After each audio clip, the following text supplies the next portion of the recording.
Jesus' name we have prayed. Amen. Amen. Amen. Amen. Thank you so much for that prayer. So guys, my name is Brian. Brian Kabogoza. I'm a filmmaker from Uganda. I'm self-taught filmmaker, and everything that I've gotten to learn about film has been self-taught. And I also know that most of us here have self-taught ourselves because we know how expensive film school can be. So we tend to teach ourselves some of these skills. My friends that will join us today, we have Lewis Oscar, who is from Kenya. Lewis is a cinematographer and photographer. Very, very skilled young person, also self-taught. Another lady who's going to join us today is Sehene Mariam Abebe. She's from Ethiopia. Again, self-taught. She's a producer and content manager. She has done a lot of works for Showmax, for MultiChoice, and just personal projects, including adverts and commercials. And lastly, we shall also have Linda Dina, who is also from Uganda, also self-taught, sound designer, screenwriter, and a producer as well. So why are we self-taught? We got self-taught by ourselves, and then we got a chance to join the MultiChoice Talent Factory. That was last year because they had seen and we applied for this program. It gave us lots to learn. Some of us, the backgrounds that I said were not film students. So through the projects that we had, the projects got us those opportunities. So we are here to share and also hear from you guys how best we can make these opportunities available for ourselves, even when we don't go to the film schools. Those that have gotten the opportunities to go to film schools, then why is it not possible for you, or even for us, or even for the industry to appreciate you as a creative? So allow me to invite Lewis to just share, to just talk to us a bit. Lewis will also invite Sehene Mariam, who will just introduce herself as well. And then finally we shall have Linda, who will come and will take us through the moderation of the day.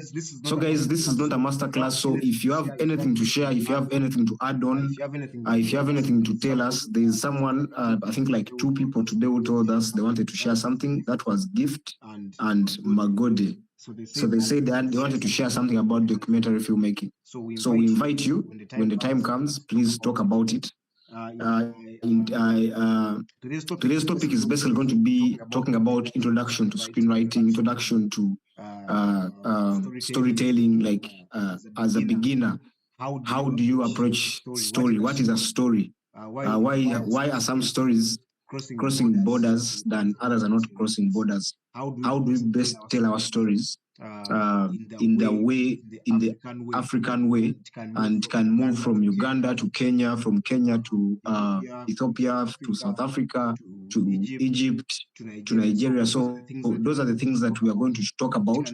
It can be a film, it can be a documentary, it can be a commercial. These are the things that we just need to share and see how best we are going to learn from each other.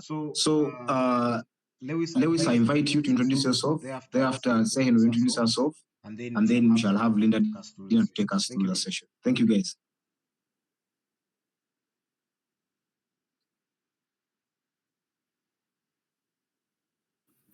All right.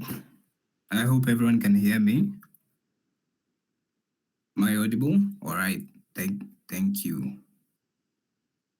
Well, as Kabogoza has mentioned, my name is Lewis Oscar, but you can also call me Lewis Mungai. I am from Kenya. Professionally, I am a photographer first, then a cinematographer, because my background is from photography.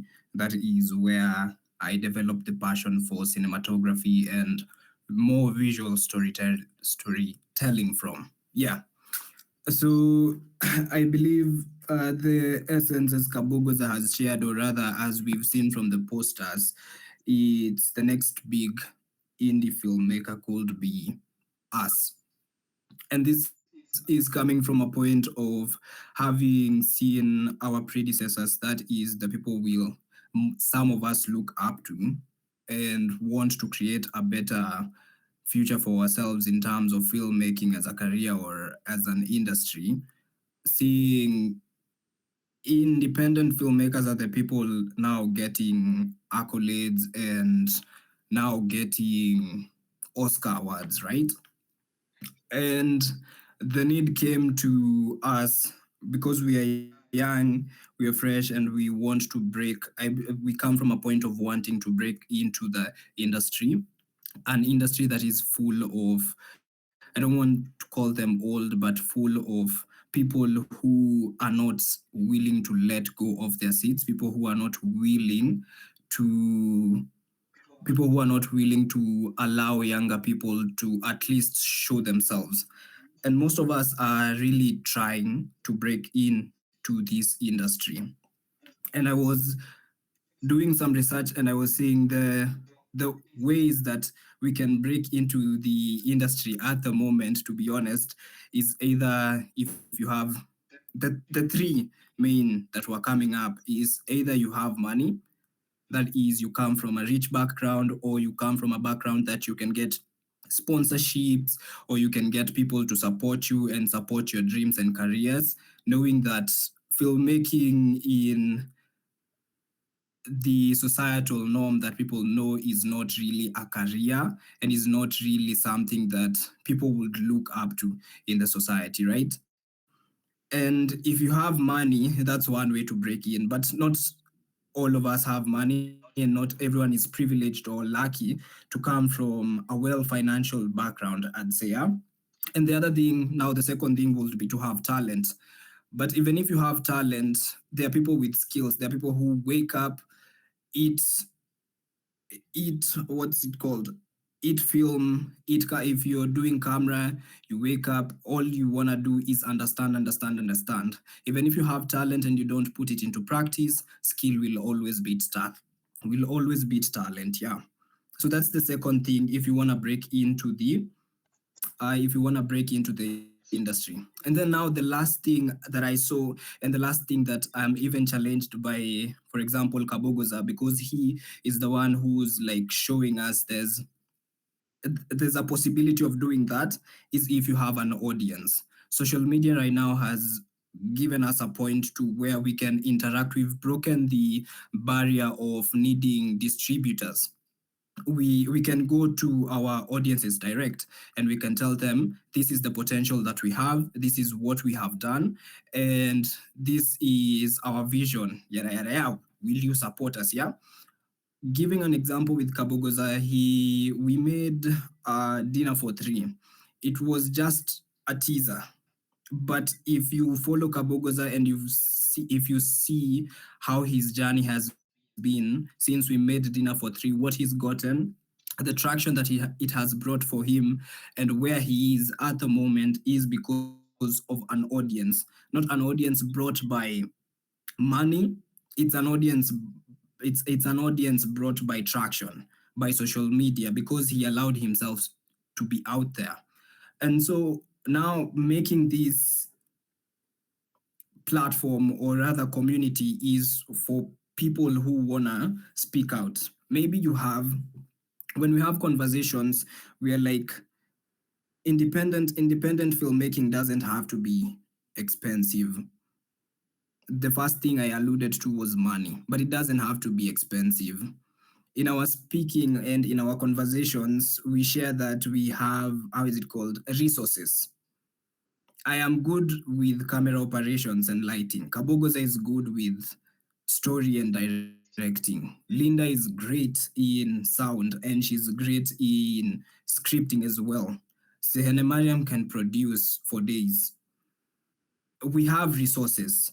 I have resources in terms of I can get cameras and lights, and someone can get what they can get in terms of location and talent and all of that. And we can put that together and make things. And people are actually doing that. People are putting themselves out there in a point where, as an audience, we have to back them up. We need to back them up because that is what we are looking for. If we're looking to get right now, the industry in terms of outside people coming, outside investors, by that I mean Prime, Netflix, and the lights are moving away from especially the eastern part of Africa because that's where we are. They are moving their funds away and they are exiting. The only people we have left are ourselves. And if we say we need their money or their resources so that we can tell our own stories the way we want to, the way we'd love to, because I believe we all come from a point of we're doing this because we love it. It's people might say there's money in filmmaking, but before you get to the actual point where filmmaking is actually providing for you to be sustainably living, you might be juggling two jobs or juggling something else so that you can actually survive. And if you are, you're among the lucky ones. So being independent filmmakers is more of resources than the money, is more of togetherness, the Ubuntu, than having God knows what. But as I conclude and as I invite Sahene Mariam, the next independent filmmaker, as the poster said, could be you. You just need to find your right circle, the right people who have the right, I'd say, I don't want to say mental capacity, but who have the vision, who have the same vision as you, and whose journey don't have to necessarily be the same, but you might be moving in the same direction and you hold each other's hands and move that way.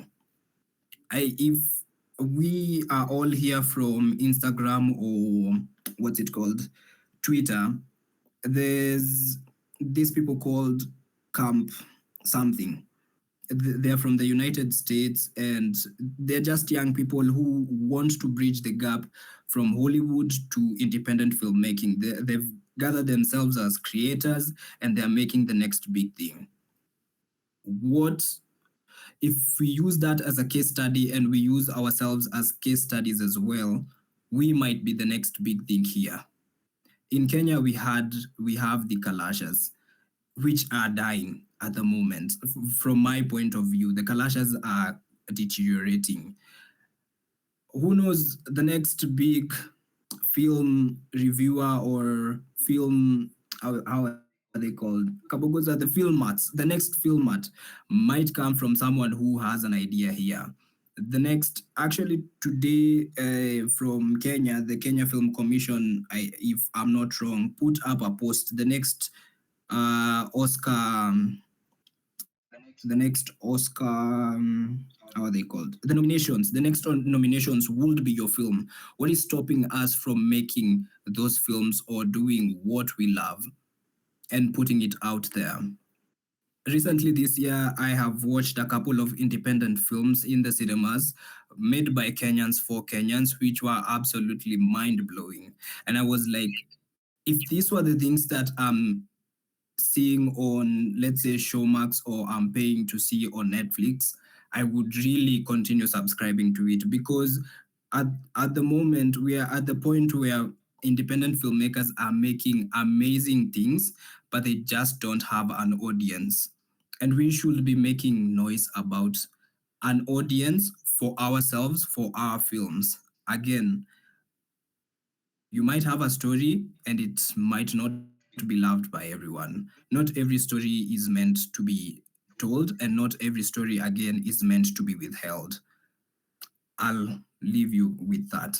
So, as we get to start the like a beginner's guide for writing by Linda, let's internalize on how we can actually make noise as independent filmmakers and as people with voices who want to share stories from Africa by Africans. Yeah. So, Sehena Mariam, the floor is yours. And thank you. Thank you for listening. Thank you, Lewis. Thank you, Lewis, for that. For what you've shared with us. Said Mariam is not she requested for some few minutes as she gets to her place. So I'll just request just one. There's a senior amongst us here who is a filmmaker from Uganda. Mr. Chizito Samuel Xavier is just going to say hi to us. As Linda Dina comes in with the session to begin. Mr. Xavier, welcome.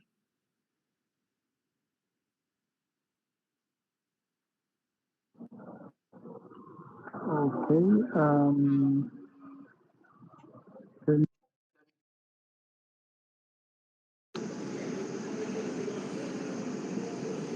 Hello. Yes, hello. We can get you. Oh, awesome. Thank you. Good evening, everyone. It's an honor to be here to listen to the discussion. I'm Zito Samuel Xavier. I'm basically a filmmaker from Uganda. I have done this for 11 years now. It's been quite a good journey, and it's beautiful to see that there is a platform like this being put up to inspire other creators, because starting up, we didn't have something like this. So this is very good to help one another, pull each other, and to open up our eyes as creatives so that we can make the journey a bit not as long as other people who came before us. So this is really, really good. I'm looking forward to the discussion, and maybe in the long run, I'll throw in some thoughts here and there. But it's a good step in the right direction, and I hope it doesn't end this month. I hope it keeps going on so that it can open more doors and more eyes for creatives in the region and beyond. Thank you so much.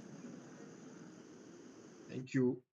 Thank you so much, Mr. Xavier, for that communication. So, Sehen, are you there? Are you there, Sehen Mariam? Sehen Mariam, are you there? If you are there, please just introduce yourself, because we need to go into the discussion. Can you hear me? Hello? Yes, we can hear you. So I'm on my way still, but let me try to explain myself first so that we can continue with our session. So my name is Sehana Mariam Abdullah from Ethiopia. I can say the upcoming producer. So I think I will agree with most of the topics of Lord Lewis Oscar. I appreciate how he was explaining how we are struggling, especially as a young filmmaker.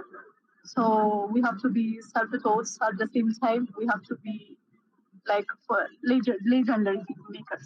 So I think I'm not going to add anything about Lewis, but when I'm getting to my place, then can I get a few time?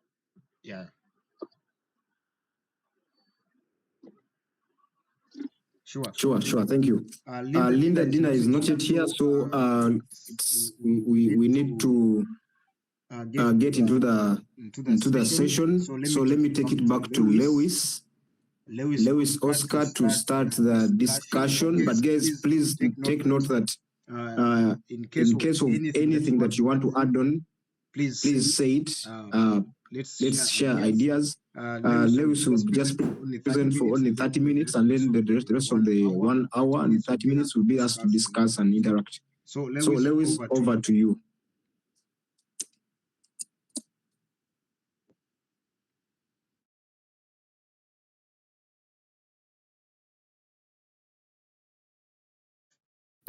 All right, let me just get the okay. We have a hand raised from Calvin. He can go as I open the slides. Yeah. Okay, thank you so much, Lewis, and all the speakers who have spoken prior. I hope I can be listened to. Okay, thank you so much. My name is Calvin Oyula, a filmmaker from Kenya, a writer, director, and a producer. Yes, I wanted to at least say something because where I am, I'm not yet home, but at least I can speak right now. I may not manage to speak during the way home. Yes, whatever is being shared, whatever you're discussing, and all the insights, it is an initiative, a good initiative that also I think each and every us, we as young filmmakers, these are some of the discussions that we think we ought, we expect, and we yearn to listen and to benefit from such discussions. I wanted to speak something onto the art of collaboration and an audience crisis. Just try to be as brief as possible. Being a filmmaker, a young filmmaker, I have attended quite a lot of masterclasses, a lot of event sessions by the filmmakers already in the industry. What I'm trying to say about majorly the Kenyan industry and also maybe platforms with big filmmakers from even outside Kenya. One of the key things that I came to learn and understand is that our challenges are the same challenges with these big filmmakers. We all talk and complain still on the art of impactful and effective collaboration, on the audience crisis, and even on the funding. Like ideally, just less the depth, but our challenges as young filmmakers and the people above us, where we are trying to graduate maybe into, we share the same challenges. When we can make each and every discussion as impactful so that we really act and push and try to clean our our spaces as filmmakers right now, so that at least we are sure or promised of a good future. Indeed, I want to say that is not as sweet as how it seems to be by the top filmmakers. They also complain of these same challenges, same situation. How good we start at this level so that we are reshaping our own future. We are shaping where we want to be. So my call is we be tactical, we be impactful, and to get every zeal and zest into sharing, coming up with ideas, projects, so that, or trying to see these as, in Kenya, this statement is sisi kwa sisi. It's us and for us. We are doing it simply to have a promised future tomorrow. Thank you so much.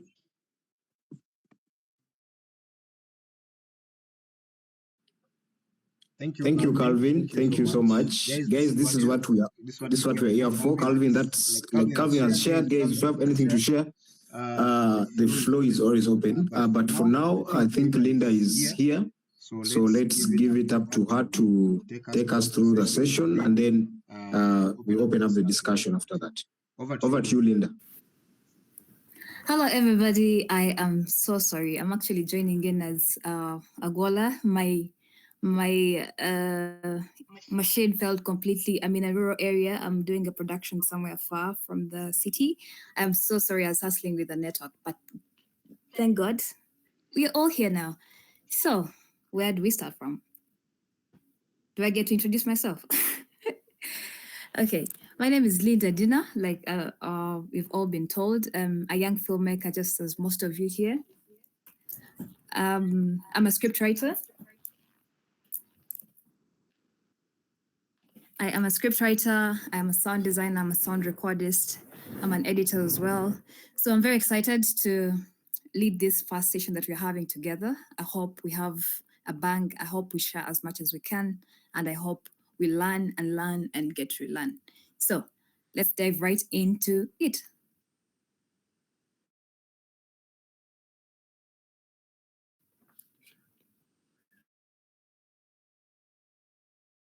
So I'm going to share my screen so that we have some points that we're going to be sharing on. If you want to chip in at any moment, you just have to raise your hand and we'll get rolling. Yes, I'm going to share my screen shortly.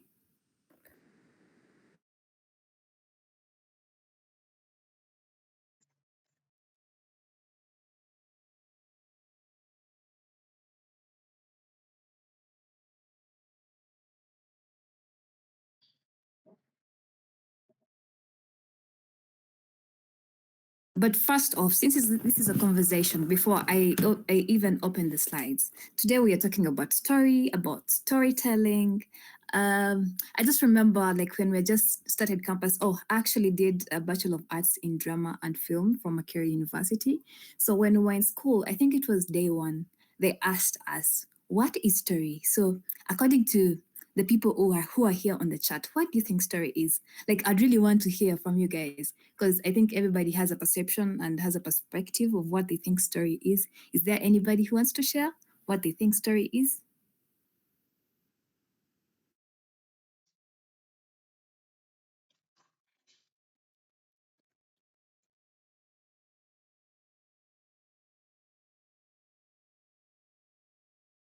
Anybody? It's an open field. Sing bamboo. Yeah, you've raised your hand. So what do you have to say? Hi everyone, my name is Alfin.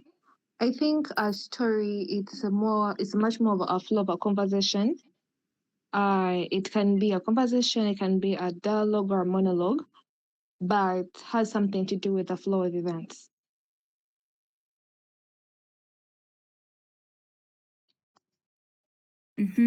That is chronological flow of events. Yeah, that's very good. Yeah, I'd really also buy that. I'd say the same thing. Float Africa, you have something to say. Hello everyone. I'm Zahir Fome, a filmmaker from Tanzania. So for me, story is like a transformative journey of someone. Maybe someone is at this situation, then he has gone to challenge through challenge different challenges, and then at the end he transformed and he became a new person. That's for me the story. Thank you. Nice.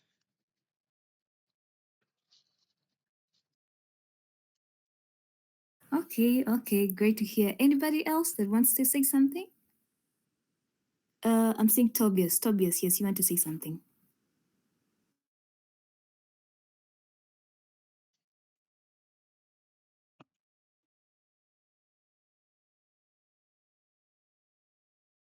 Am I audible? Yes, you are, Tobias. Okay, so according to me, story. Okay, many a times I find people think that my opinion in stories are quite a bit biased, but I say that a story is just a normal happening in our environment. The normal happening, the things that we see, that we can resonate to.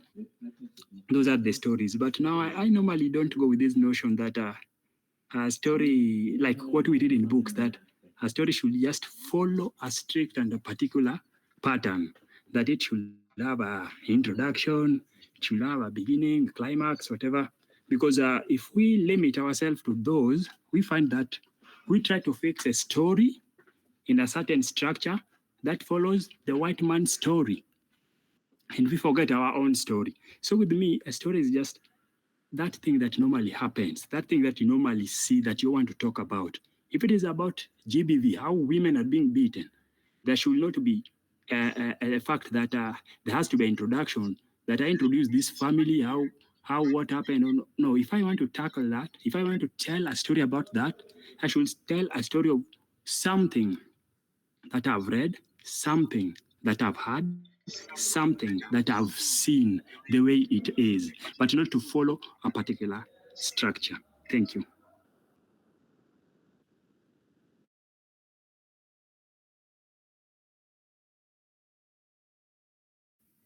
That's very interesting to hear. I was reading something, and something I've gotten to learn over time, that usually as we're growing, they always tell us story is, like, I would say, giving an example, a boy is born, he grows up, he gets old and dies. That is chronology. The chronology, we are saying the flow of events from this point to the other point to the other point. But I would think for film, a story is using the same scenario of a boy, is a boy who is afraid of water. He grows to become a fisherman. You see how there's some sort of change? And that is story, and it is story enough. But if we told the story of a boy, he grows up, he gets old, and dies, that is chronology. It's the flow of events. That is 1, 2, 3, 4. But telling the story of a boy who is afraid of water, but then he becomes a fisherman eventually. What do you think of that? What do you think of that story?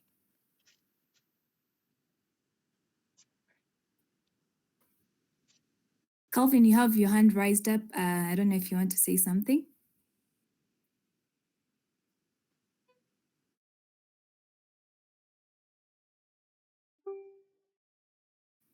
Madeliso, you have your hands up. What do you think? All right. Okay, so this is Madaliso Kumua from Malawi. This story about this boy, I think, is just unique and unusual. Maybe that's what I can be able to say.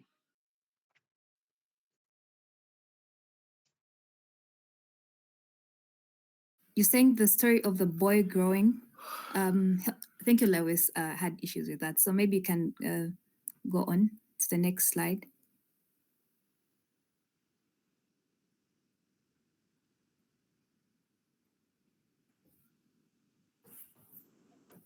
Yeah, so this is what I was saying. At its simplest, like what one of my sisters said, story is the chronological flow of events.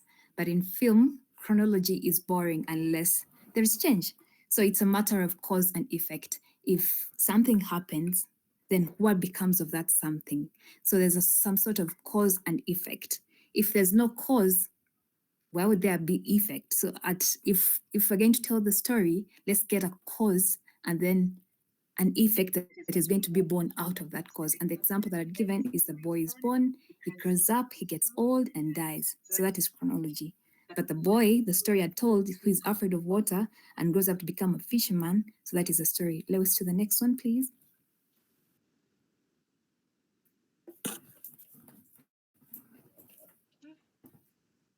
So if we've determined that story has cause and effect, then what is storytelling?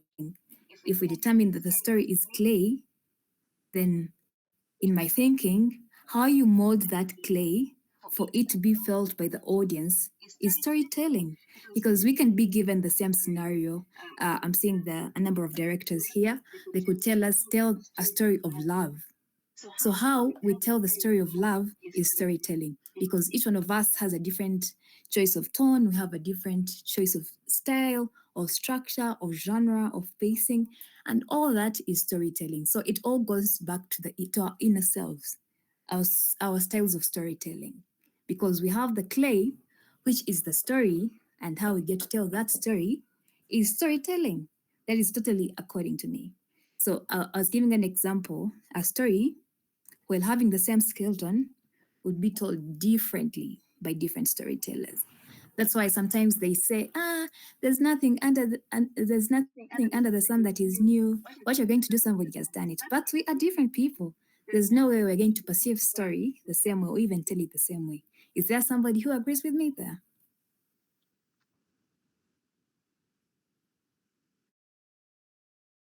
Or perhaps add a voice to what I've said, or you maybe disagree with the idea of what I'm saying. Anybody that agrees? Seeing so many hands up. That means we are in agreement. Anybody that has something to say? I have something to say. Well, yes, Victor. This is Victor, filmmaker from Uganda, screenwriter and director. I'd just like to throw in my hat in the ring and say I have grown to appreciate these stories that some of us are considering to be not stories. So for example, I've been reading these old books whereby it's a very simple story about, for example, an orphan girl who is adopted, and from the beginning of the book to the end, it is simply small things that happen during the day that keep the story interesting. So I have grown to appreciate the simplicity in chronological stories, barely any complications and very straightforward. And that would be my hat thrown into the ring, because well, most of us in the room are artistic, so would like to do something not of the ordinary. But anyways, of late I have grown a fascination with the ordinary, and I'd like us to also keep considering it to be story as well. I think it is also story. That I agree. Maybe that's why we have genres like documentaries, because if I'm going to do a documentary, I'm going to do reality. If we are living in reality, we are living our daily lives. We don't have how a film would flow, how a storyline would flow if it's written with in mind that I want to have this sort of effect at the end of the day. I want the audience to feel a certain way at the end of the day. Because if I live my day normally, I might even end the day when I've not had any sort of conflict that I'd call central conflict if I was doing my life as a story. I agree with you somewhat, but if we are talking about fictional film, if we're talking about sorts of films, of stories that are not reality shows, there's need for cause and effect. I just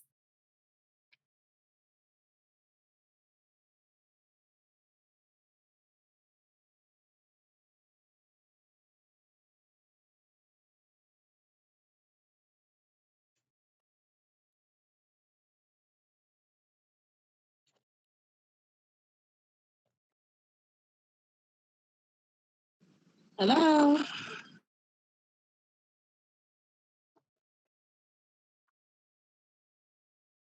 Hello, I think we lost you. I just wanted to see you in person. Hi. I've changed machines. Trying to fight with network here. So Lewis, please on to the next slide. Or is there somebody that wants to say something?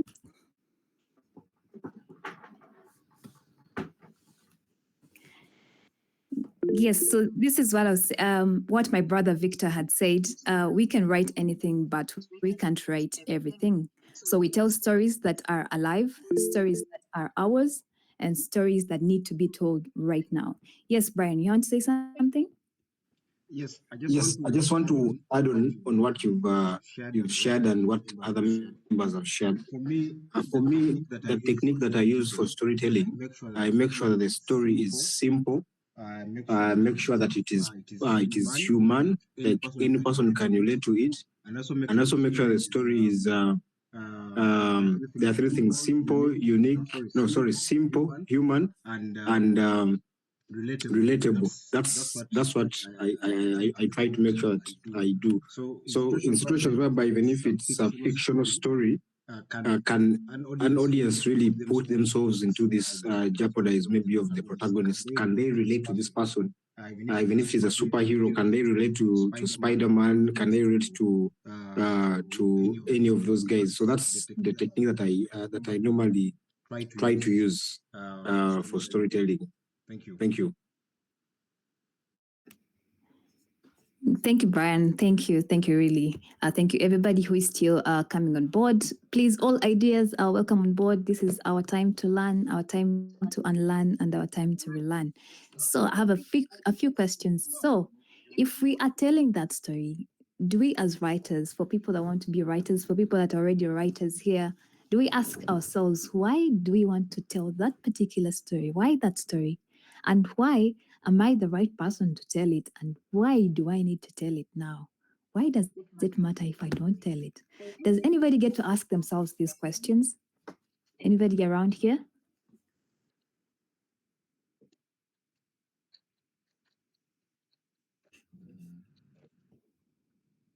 Okay, yes, Mbambo, you want to say something?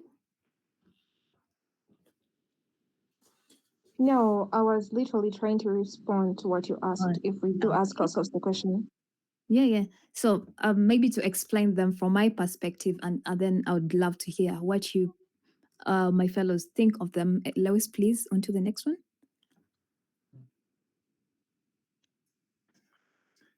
So why this story and why now?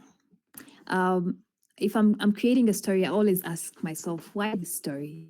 And usually I come up with answers. I'm like, I think this story comes up with a universal theme that can connect with people beyond my own experiences.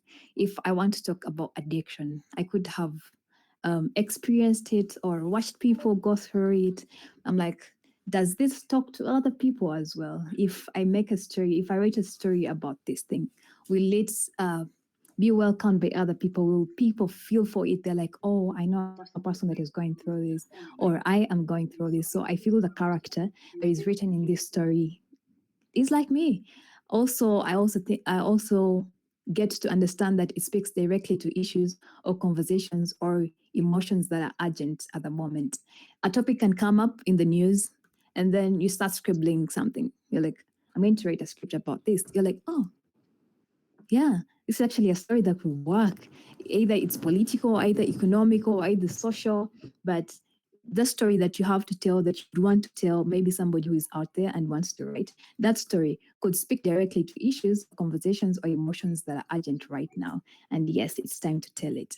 It also fills a gap on the truth that would otherwise remain unseen. So if I don't tell that story, someone else might not tell it. So I feel like as a creative, and maybe a lot of people out there feel the same, like if I don't tell this story, maybe I have the factual information, somebody might not tell it. Or if they tell it, they might not tell it right. Sometimes we've had issues, especially with our indigenous stories, African stories, where the Western world has done stories, and then we come to complain. We're like, no, it wasn't like that. It wasn't like that. It was like this and this.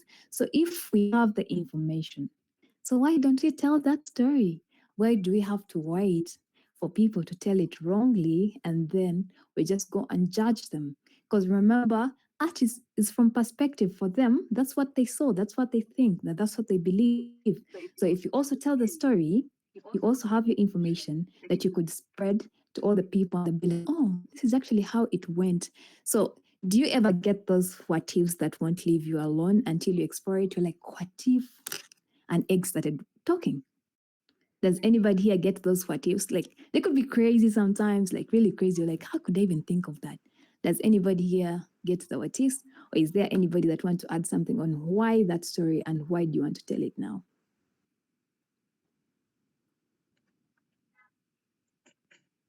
Anybody? Yes, Lois. Mine would be just as an additional. Sorry, can you hear me? Yes, we can hear you. Oh, okay.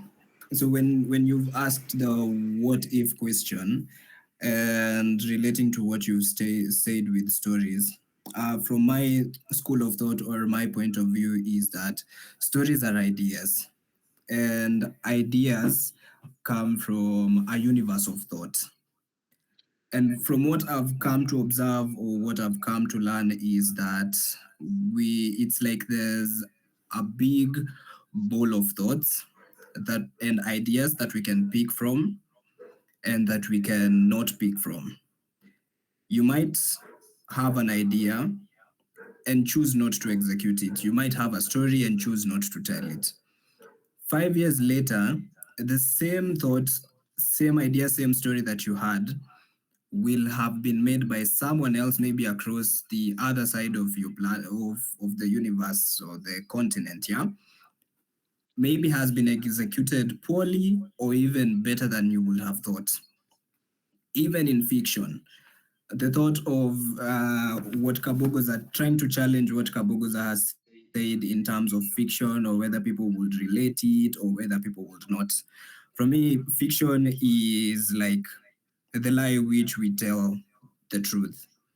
We've been given an enormous chance to use these complete, utterly lies that people will actually relate to, and also going hand in hand to whatever he has said in terms of relatability. And we can use that.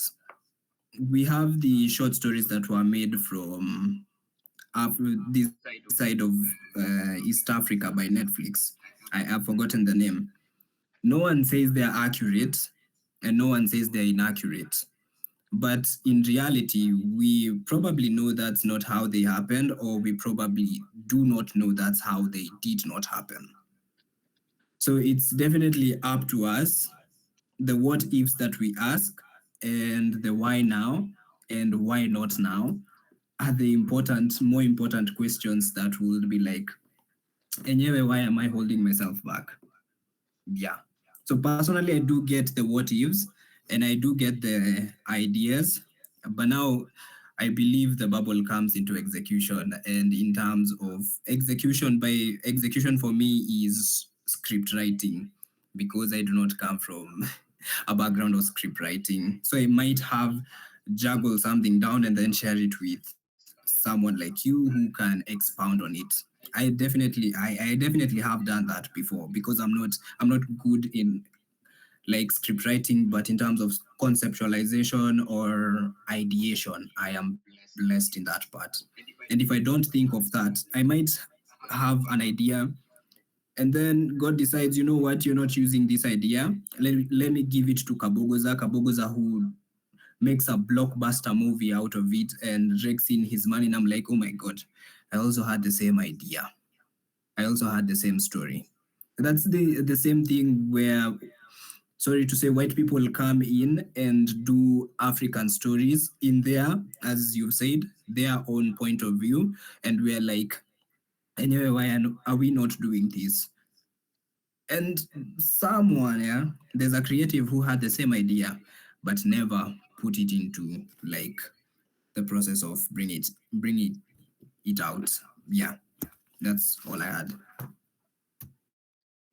Thank you, Lois, and I totally agree with you on the point of if you are not a writer or you don't consider yourself as a writer, but I feel everybody has the ability to create a story, and you get those what ifs. Please share them with your friend. You build them. A lot of stories come out of the what ifs. You can be out of nowhere and you get like, what if this happened? That's the beginning of a story. Yes, Meda, do you want to say something? Yeah. Hello, everyone. Hello, I hope Meda. I'm audible.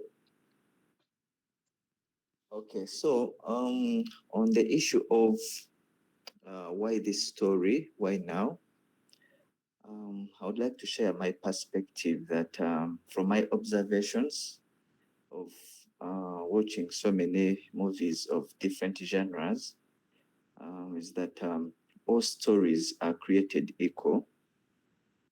But it does not matter what stories you want to tell. Just say what you want to say if you feel inspired.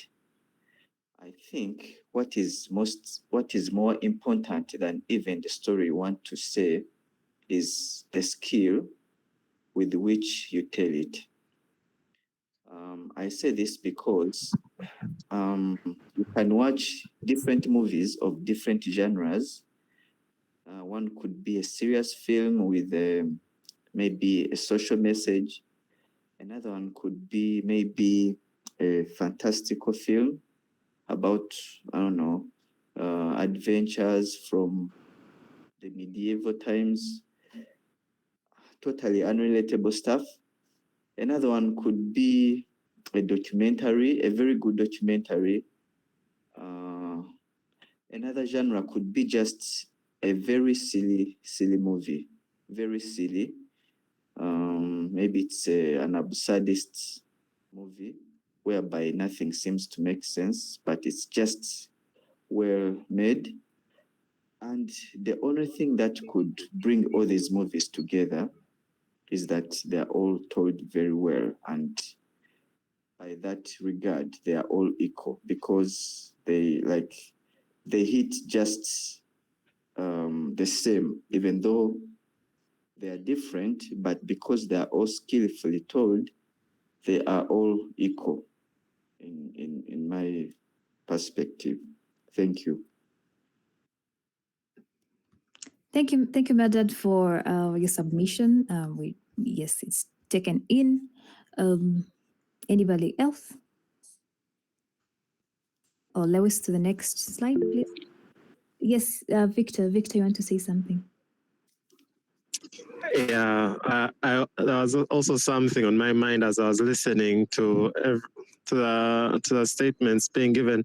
As I've been through this film industry, just beginning, I have also started tampering with the producer side of life. And well, as you are thinking of a story to write, previously I was just inspired by a situation and I would sit down and write a script. But I feel as though that has just led to me having scripts that are piled up on my PC and just waiting to happen. What I have found to be most useful is to also treat it like a business. I know it ruins the fun of it, but treating it like a business helps, as in it helps you find funders for your film much easier, or investors for your film. For example, there is a season for everything. There was the time when mental health films were the bomb. There is a time when African futuristic films were hitting it, that time of Wakanda. There's also the time back in the day when HIV movies were the ish. And doing a bit of market research before starting on your script or before starting on your production would be very helpful, because when it comes to time of distribution, as well as finding an audience to earn from your work, this becomes very useful. There are situations whereby you finish a whole production and no one is interested in what you've done. Fine, you made the film, you've had fun, it was part of a great passion project of yours, but in the end, it was a movie that was just made for you and your loved ones. Huh?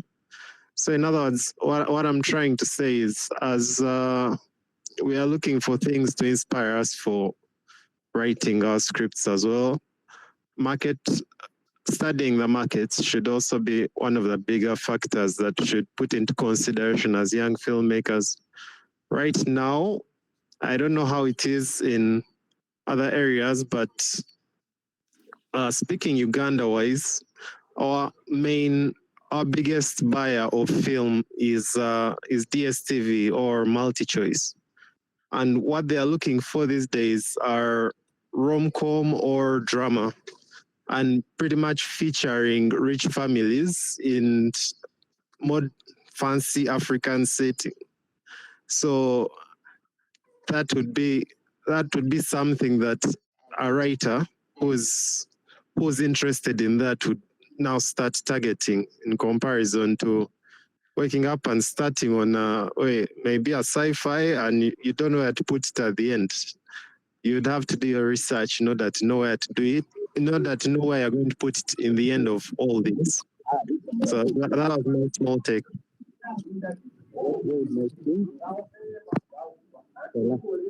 Yes, Ivan, do you want to say something? But thank you, Victor. Yes, Ivan.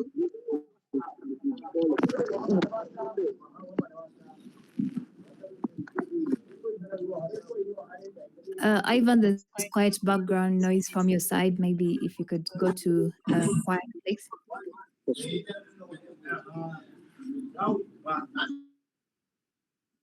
Thank you. Thank you very much. Thank you, Victor. Thank you for reminding us about the issue of market research. Thank you for reminding us about the issue of time. How urgent is the story? Will it work at this moment if you tell it now? Will it find market? Because at the end of the day, we are telling story, not just out of passion, but also for the business part of it. So also wondering, before we dive into the different steps of story writing, still we need to discuss, why are you the right person to tell that story? Maybe the story connects to your personal life in a way that it gives it weight, or perhaps you see angles and nuances in it that others would overlook, or you could have access to people or places or resources that others cannot reach. So if someone else told your story, I know most of us here have those stories. You feel like it's very personal to you, like you can't even let it go. What nuances would they inevitably get wrong?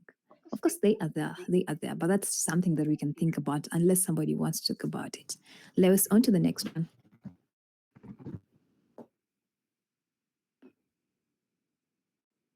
So I've had, starting with my brother here, Lewis, who's saying, I can bring ideas, I can develop, but I cannot write. I would really want to hear from us as we are here, right as we dive into the steps of script writing. what's your relationship with writing? You're like, some of you are like, I can actually develop. I think I can give flesh to the spine. What? Sinamariam, yes, yes, yes. Let's hear what you have to say.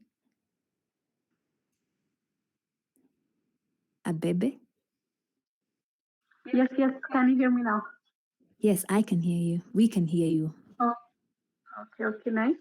So about the relationship of writing, and you know how I'm not into writing. So what I was thinking is, especially for Ethiopian script writers or for Ethiopian authors, really like I have a lot of regrets about our past ancient history. So maybe I cannot write the right thing of the, but I feel like we are losing a lot of history that's supposed to pass to the next generation.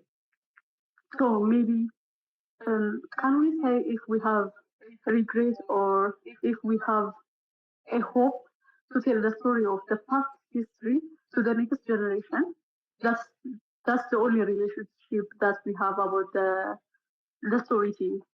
So can we say this relationship maybe I can give for someone who knows the real story. Maybe that person might not be the right writer, but he knows the story of the ancient history of Ethiopia. So before I lose that person, if I'm going to give him the chance to write for me, but the relationship between this script and me is only the regret of losing this history. How can I say that?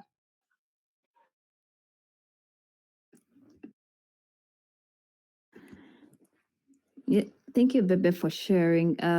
Also, we get your point of relationship with writing and writers, but there's a very interesting question that we've gotten in the inbox.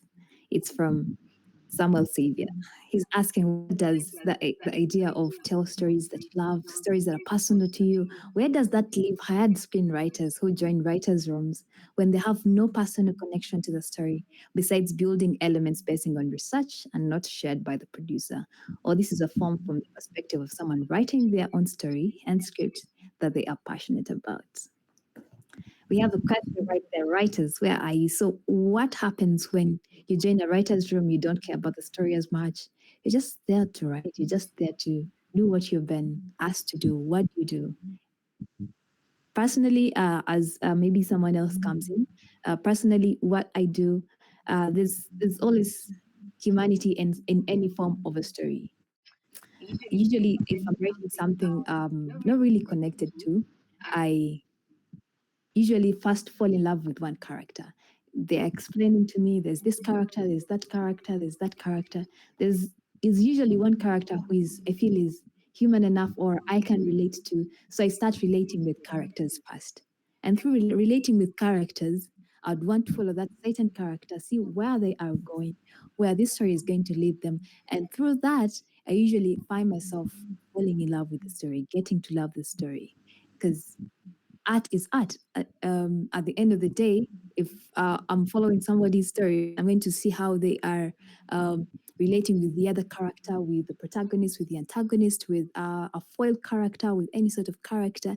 And when I'm following their life just like that, and I'm trying to build it up, I'm like, this person wouldn't do that, or this person would do that. And now I'm contributing to the story. Eventually, I get to fall in love with it.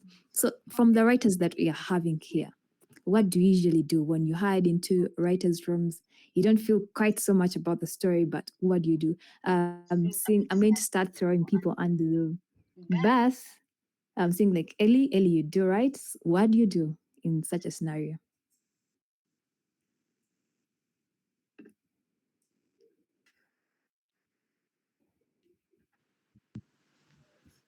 Hi, thank you so much, Linda. I hope I'm audible. Yes, you are audible. Yes, so in such a situation, I think it would still, basing off on what Samuel Xavier has left in the message box, I would think that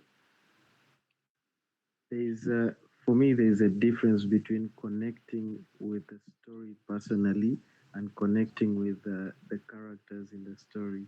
So it is harder for me to connect with someone else's story as a writer than to connect with my own story. So I think maybe connecting with someone's story through their characters would be I think something you have to learn to do to bring the story. Of course, like we have all been saying, perspective. Um, like you're telling the story, but basing on your perspective, that is where your perspective comes in. So I think that's it. That's what I would say. And yeah. Okay, thank you, Ellie. Better mind, Ashraf, Hector, you had your hands raised up. What do you do in such a scenario? Hello, good evening. Good evening, Better Mind.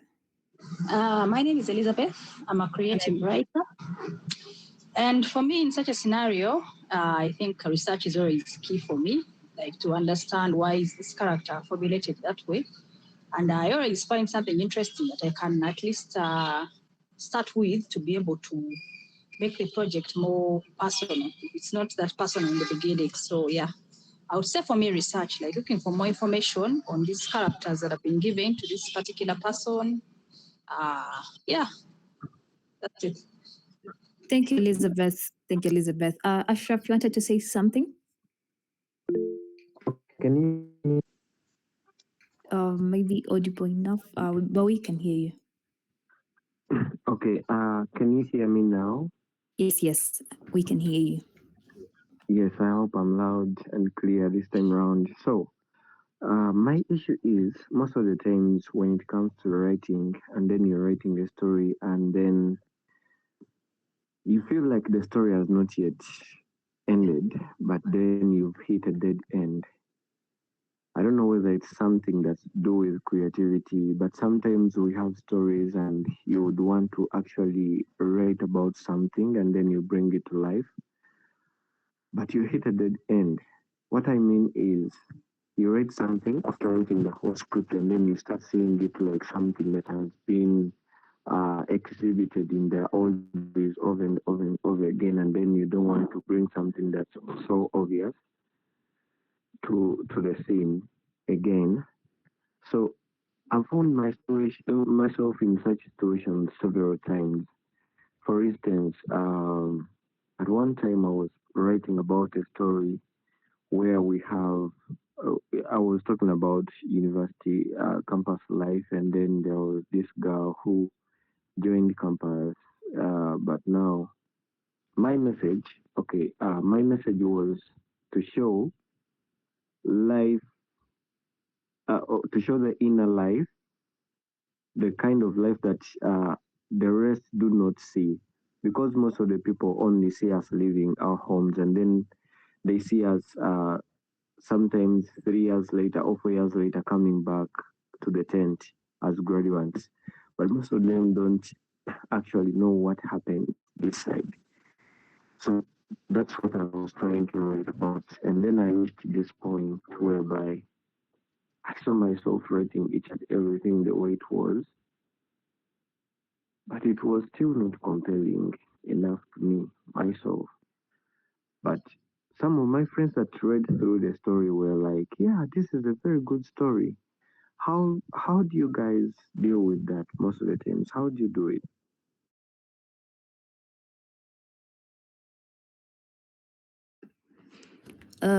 Thank you, Ashraf, for sharing such a scenario that you'd go through. I also sometimes go through it. I like to prefer to refer it to, that is totally from my side, as imposter syndrome. Sometimes you can do something like, it's not good enough, but when somebody reads it, and they say it's good, you feel like, what are you talking about? I feel it's some sort of imposter syndrome that creatives we have. We feel like the work that we're creating is not good enough. We're trying to compare ourselves with others, with what others are writing, with what others are doing. So all the time you're trying to compare ourselves and we're letting ourselves down. We're like, no, I think somebody's doing better than me. But I feel from your point of view, if you had built your characters well, if your characters are driving the story, not you trying to drive the story, but rather letting the characters drive their own story, I think at the end of the day, you'd be like, oh, so this is what actually this character X wanted to do. You'd also be shocked. There's some sort of shock moments, would say, for writers that happens. Something happens and you're like, I'm also shocked as a writer. I wouldn't see this character would do such a thing. I think the imposter syndrome is something we need to get ourselves out of. We need to believe that our stories, whatever we're telling, is good enough and for that moment. Does anybody want to say something? Someone is replying to Samuel that she always puts herself as the character and she imagines her reaction and everything flows. Yes. Also, up, we have Finlay Maranga. He says in a writer's room, he tries to understand why the producer is telling this story, and then he brings his perspective or her perspective on how they relate with the story. Sorry about that. Finlay discusses some aspects with them, e.g. the logline or what type of story or character they want or the envision. Then slowly that unravels the story and helps Finlay to relate with it. Also, Agumemak is asking a quick one for business.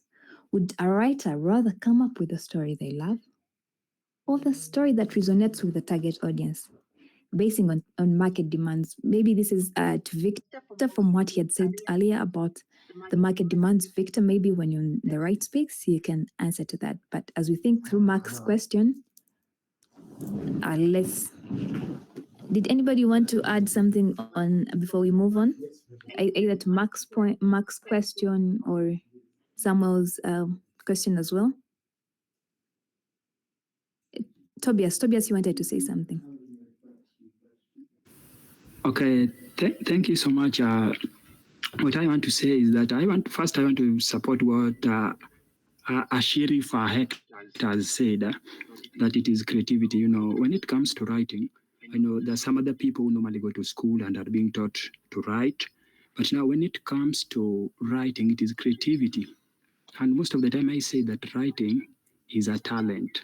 A talented writer will always find a solution rather than somebody who went to be taught how to write. That is the number one thing. So if I find myself in a situation or in a writer's room, and if this story was mine, first thing, what I normally do is that I put myself in the character's shoes. Then I let the character drive the story. First, I ask myself, if I were in this person's shoes, how would I have reacted? How would other people have reacted?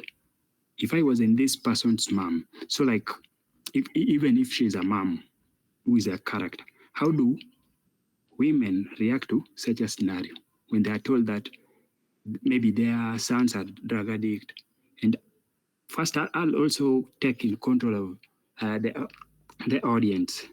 If the audience is maybe my target audience are Africans, how do African moms react? If the target audience maybe are white people, how do they react? So I normally look at the realism in this first before I keep on driving the characters. But I think I'll agree with most of the people that it is good that you leave now the characters to drive the story. So as a writer, it's just all about creativity.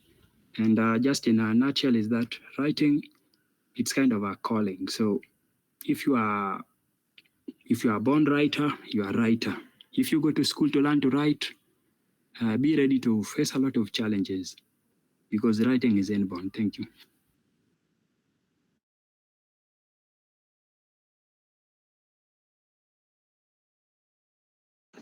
Thank you very much, Tobias.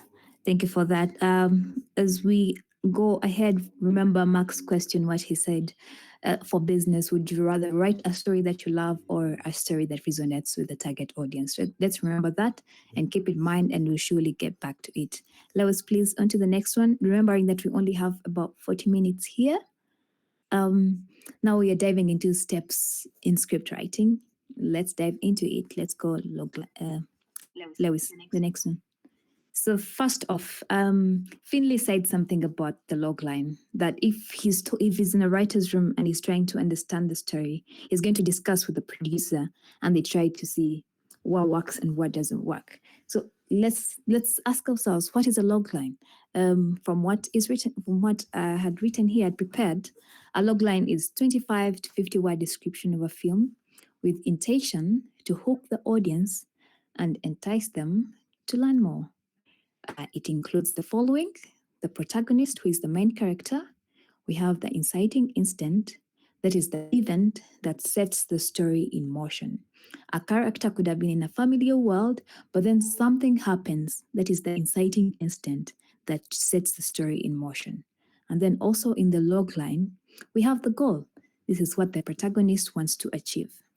We also have an obstacle. Usually it's the antagonist, but it could be some sort of obstacle, because there's different types of conflict. Could be an person to person, like your inner self is fighting with your outer self.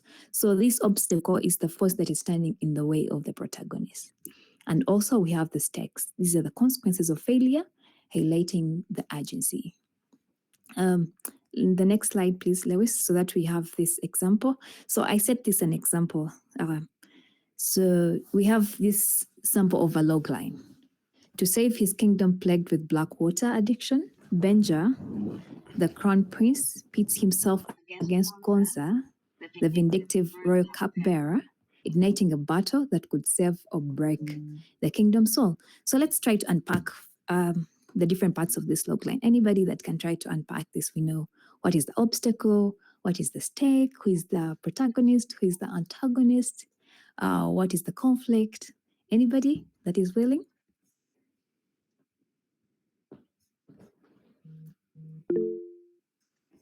Yes, Felix.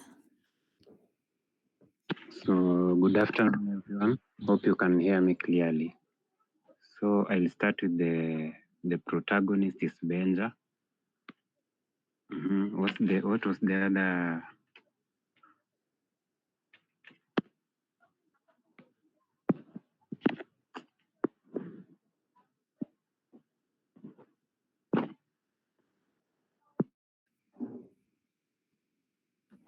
I didn't quite catch that. I didn't catch it quite properly. Yes, Felix.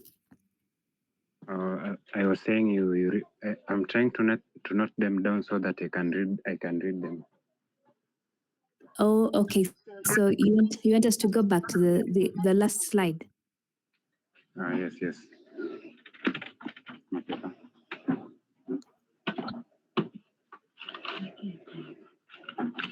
Lewis, if you could do that, yes. So, but it's going to be shared in the group as well. I hope everybody here is in the group. We're going to share all these notes that we'll be sharing. Also, any notes that you have on board, any notes that could help us, or any videos or any sorts of information that could help us as young filmmakers be better people, be better filmmakers, be better creatives. Please do share it in the group so that we always keep tabs of what we have to read. So I was saying the protagonist. Maybe you could mute first.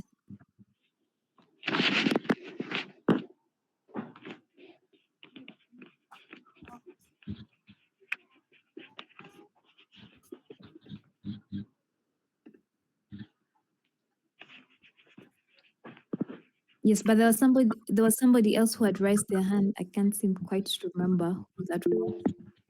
Yes, Zeli. So the protagonist here is Benja, and the stake is the kingdom. The inciting incident is the Blackwater addiction. The kingdom is plagued with Blackwater, and the antagonist would be this vindictive royal cupbearer Gonza. So the stake would be the kingdom, with Benja trying to save his kingdom from the plague of Blackwater addiction. Okay, so we get it. The goal is to save the kingdom. And the protagonist is Benja, who is the crown prince. The antagonist is Gonza. And then the stake, in my case, Nzelu, I'd say the stake is whatever he's going to do could save or break the kingdom's soul. So that is the stake. So whatever he does, he's not sure if it's going to break or make, or if it's going to save. So that's the stake. The goal, of course, here in the beginning is to save the kingdom, but if he's saving it, doesn't know if he will really save it. So that's point of uncertainty is the stake. You're like, will I break the kingdom completely, or will I try to save this kingdom? Or is there anybody that thinks otherwise?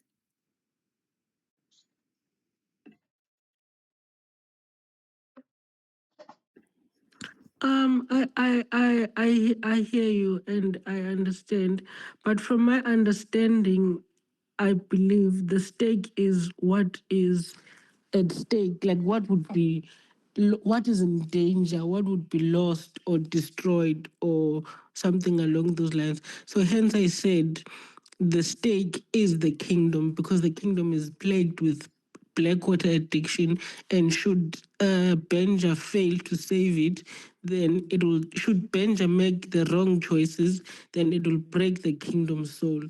Hence I said the stake is the kingdom, or rather the safety of the kingdom. Oh yeah. So yes. The safety it is. Patricia, you're saying something?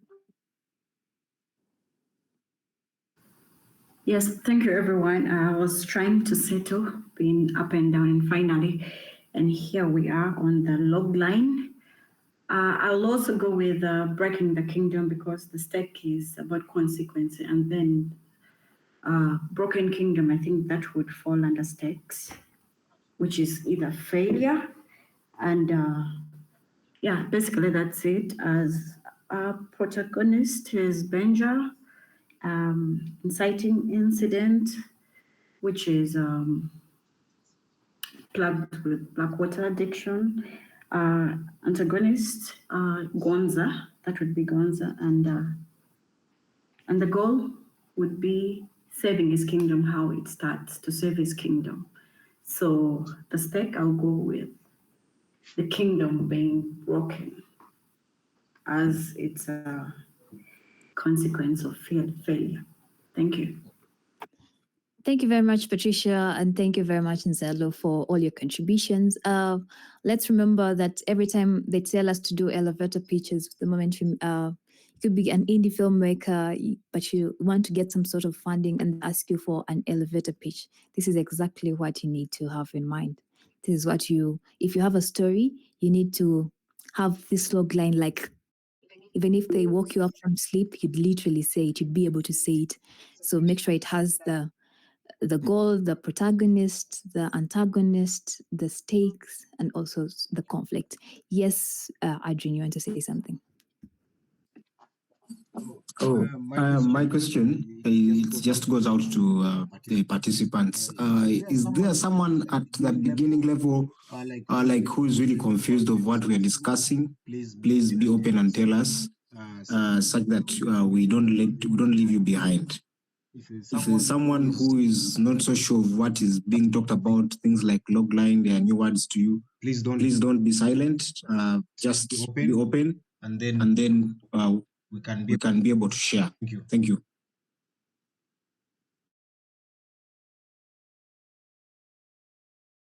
The chat here is open. The group is open. I think all our socials are open. Please, if you feel like you're getting lost at any point, please do let us know, either here in the chat or in the WhatsApp group. Yes, Patricia, you wanted to say something. Not at the moment. Okay. Lewis, please, let's move on. Yes, Felix wanted to say something, but Lewis also, we can move to the next one. So my question is, between logline and the script, which one comes first?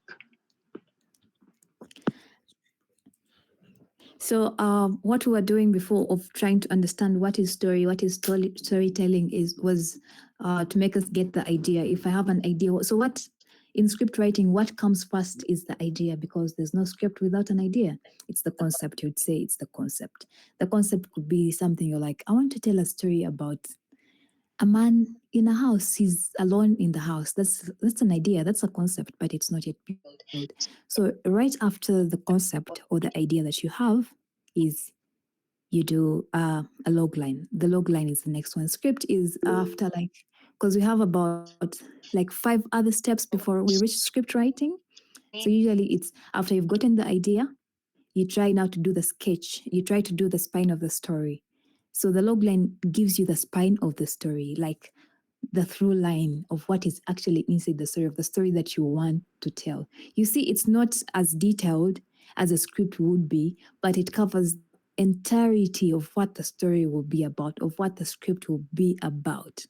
So after developing your concept, you go to the log line. Meda, you wanted to say something? Yeah, I wanted some clarification. Is the logline the same as the synopsis, or they are different? Okay, I've gotten it. But Felix, did you did what I say make sense, Felix? Yes, you've answered my question. Thank you. Okay, so for method, the synopsis comes after the next step, which is coming, which is called developing the through line. The synopsis is a more detailed, I would say, one-pager. If you're doing a feature film, it's more like a one-pager telling the entirety of the story, but you're telling it I would say, in a short story form. You're trying to tell how the story is going to flow. So it comes right after the log line. It's concept first, then log line, then you develop the through line, then the synopsis is next, because from the log line, you want to build the story further. That's why you make it bigger now. You try to write it further. Yes. Look, Hakim says some of the words are kind of new since I'm not yet too deep in it, so I'm learning them. Thanks. Meda, did I make any sense? Yeah, you did make sense on that clarification. But then I have another question. When you look up movies, let's say on Google, or they usually write I think maybe it would be like the log line, a short summary of what the movie is about. And I would like, I don't know if you've seen those summaries I'm talking about. I would like to know if that kind of summary is the same as the log line that the writer comes up with, or if it's also different, because it's usually very, okay, it uses the simplest language. It doesn't usually have a lot of information, but it conveys the general idea of the movie, and it's usually written in a way that is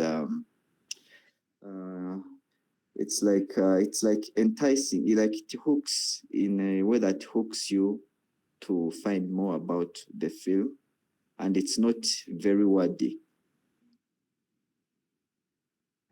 Okay, so what you're mentioning is the log line. Like I told you, the intention of the log line is to hook somebody, is to hook the audience, is to hook whatever it is that you want to present this story to.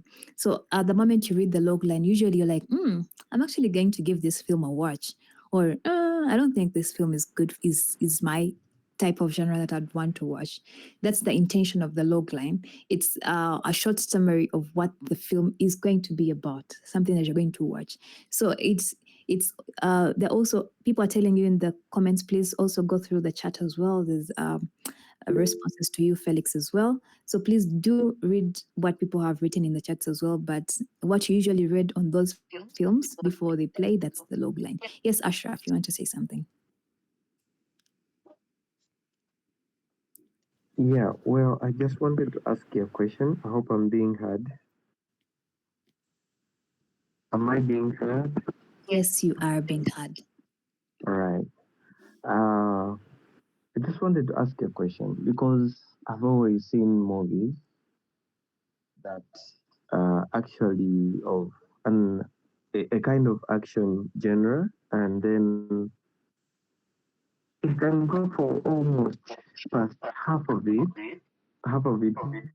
time, introducing the whole thing, and then the most inciting part is that towards, and let's say the 20 minutes or sometimes 30 minutes towards the end, that's when the whole thing around, and then it gets really, really exciting.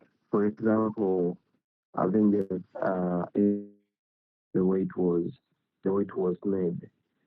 In such cases, uh, am I supposed to take the whole first part up to the part where they reach a time, and then it really starts getting interesting? Am I supposed to take all that as just some kind of hook? To answer that, maybe somebody else also will come up with an answer for you.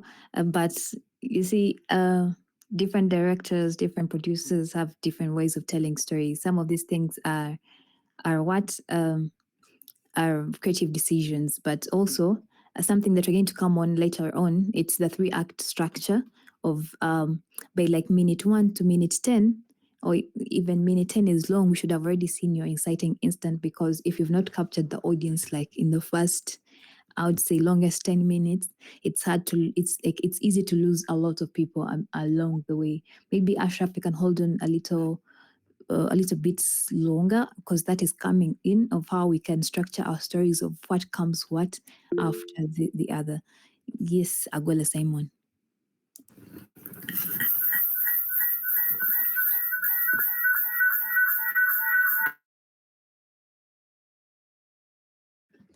Okay, I think for me, just a bit more addition on in terms of logline. I would like to refer to, I think one of the things, I'm not a writer, but I would like to refer to one of the things I learned when I was learning a bit of some script writing. And it was basically about what story exactly is. And a simple definition that was given was someone wants something, but someone wants but and is having difficult getting it. And when we come to logline, I feel we have to understand that a logline should be something. Someone commented and said loglines are mostly used during pitching. Loglines are supposed to hook an audience, someone who reads it, so that they are before they even start to read your story or even start watch your movie or whatever, get in touch with your idea, they need to be hooked to it. Like a logline be able to hook someone. So in your logline, what are you presenting to us? You're presenting to us who is that person. When I go back to my definition of what a story is, who is that someone? Your logline should tell us that someone. I think that is the protagonist. You get. Then what do they want? Like what are they? What do they want? Then the obstacle, and that is what do they want? It's that something. Then badly, like those are the stakes. How much do they want it? And so then the other obstacles are then they're having difficulty getting it. So think about your logline in a way, keep it as short as possible, between like a line, probably a line 2 or 3, and not many words. You get, because it shouldn't be too long, but also it shouldn't be very short. You get, so that it is a very, very, very, very, very hooking. You get, so that's someone. So when someone reads it, they are interested. They're like, okay, who is this someone? They want to know what is going to happen next. When they know, okay, what obstacle is that I want to understand. Okay, Chechi Dako. You get, what is going to happen next. You get, yeah. Thank you, Gola. I hope you have understood that. I hope it has given you more clarity. Please, also, time is not our best friend. But let's move on to the next thing.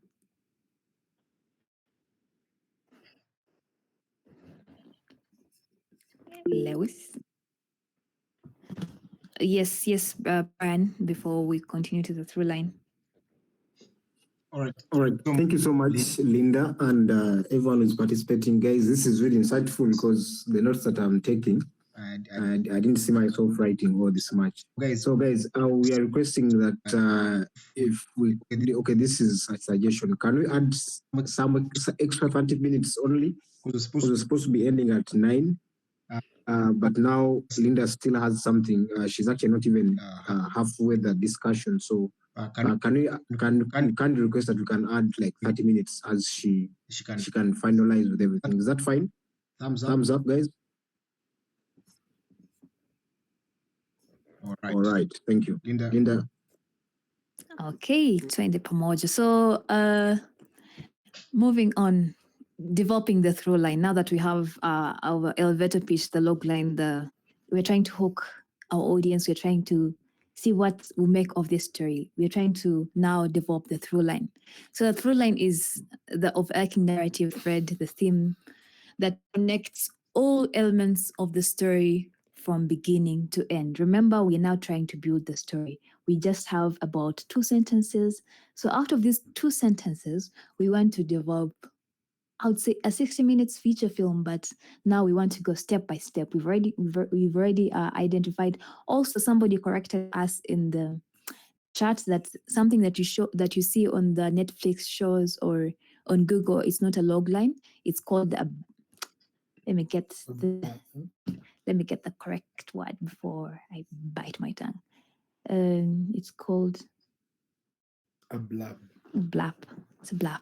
Yes, maybe she will explain it.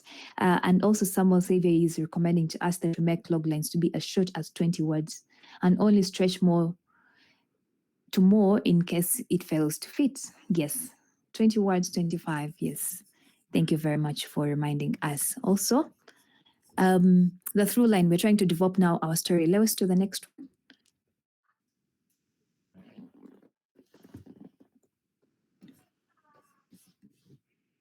So in the through line, this is what it includes. It includes, first off, we start with this is how we are starting our story. We start with the familiar world. Our character is in his daily life. Everything is flowing as normal as they usually lead their life. And then something happens. That is an event that disrupts the normal life, that introduces a problem or an opportunity. Just imagine you're just leading on your life like every day, and then something happens. That is the inciting incident. So when the inciting incident happens, what the character does, how the character responds to that particular inciting incident is called the key incident. So the key incident, the protagonist is pulled to make a choice that launches the journey. Remember, our protagonist was in his normal life. Everything was flowing as normal. Then something happened that changes his journey. So the protagonist, whatever he chooses to do to respond to what has happened is what we call the key incident. Then after the key incident has happened, especially after the character has made a decision, it takes him to now a call to adventure. He's now in a new world he's not familiar with. He doesn't know what is going to happen. He doesn't know what is going to come with this world. So along that journey, he meets all sorts of conflict. They are raising obstacles. He's also trying to fight back. That is, he's raising action. There are stakes. He's trying to do this, but something happens to him. He's trying to do the other one, but still something happens to him. Until, this is something that a lot of people hate when they are watching films, the all is lost moment. All is lost moment is when our protagonist hits rock bottom. And At this point, our protagonist seems like he's impossible to win anything. He cannot even succeed. He cannot even get close to what he wants. So this is the moment where people cry, people do whatever is happening. They feel like they've lost their protagonist, they've lost their best characters, but that is the all is lost moment.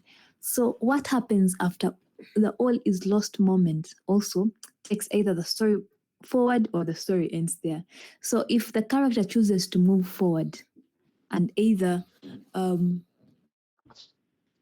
he doesn't regress to the fear or his failure of what has happened to him, he tries to get himself out of that rock bottom that he has hit. That means he has chosen to move forward. He has not chosen to move backwards. If he moves backwards, the story is close to an end. But if he moves forward, that means now we are going to our climax, which is the resolution. The central conflict is then resolved either for better, for worse. After it is resolved, then the protagonist is in a new world now. He's either transformed, or people who don't like to give our characters happy endings, still that is a new world. They've gone into a world. So that is our through line. That is how you develop the through line. Yes, Komua. All right. My question. I have a question on the key incident. No, the inciting incident. On this one, does it take the decision of a protagonist, or even the surrounding can be something that might disrupt the normal life of the person, of the protagonist?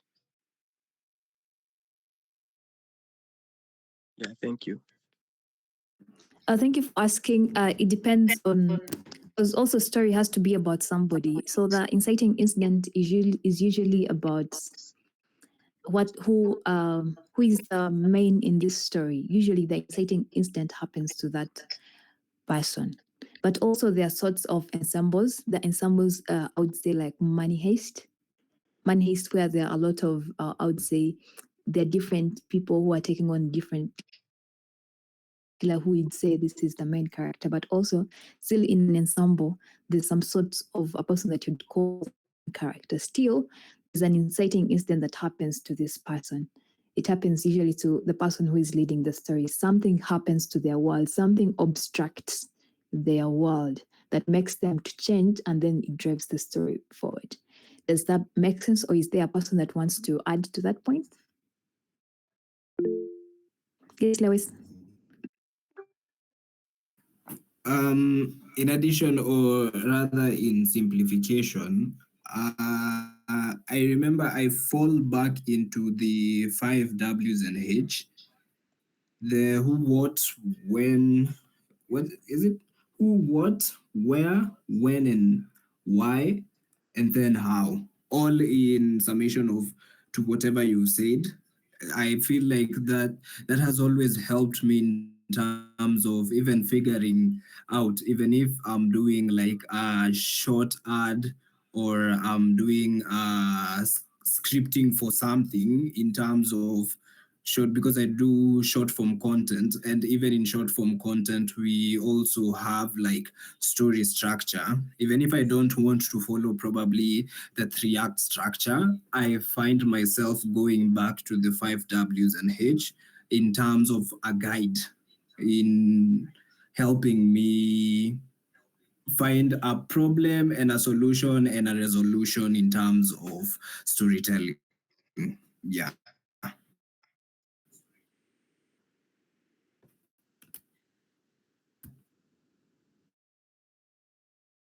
That's all, Linda.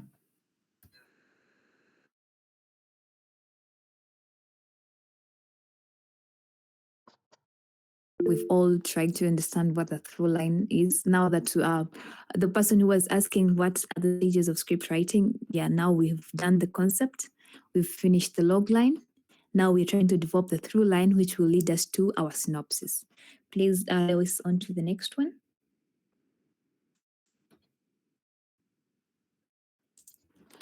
Okay. So to go to our synopsis, it's not right to go into our synopsis if we've not understood who and what our characters are. So it's better to do to understand our characters first, and then we see how are they going to affect the story, how will they lead the story forward or try to bring it backwards. So a character Bible is like, you'd say, a blueprint of a character's soul. It lays just beyond what they do, but up to who they are and why they matter. Lewis, the next one.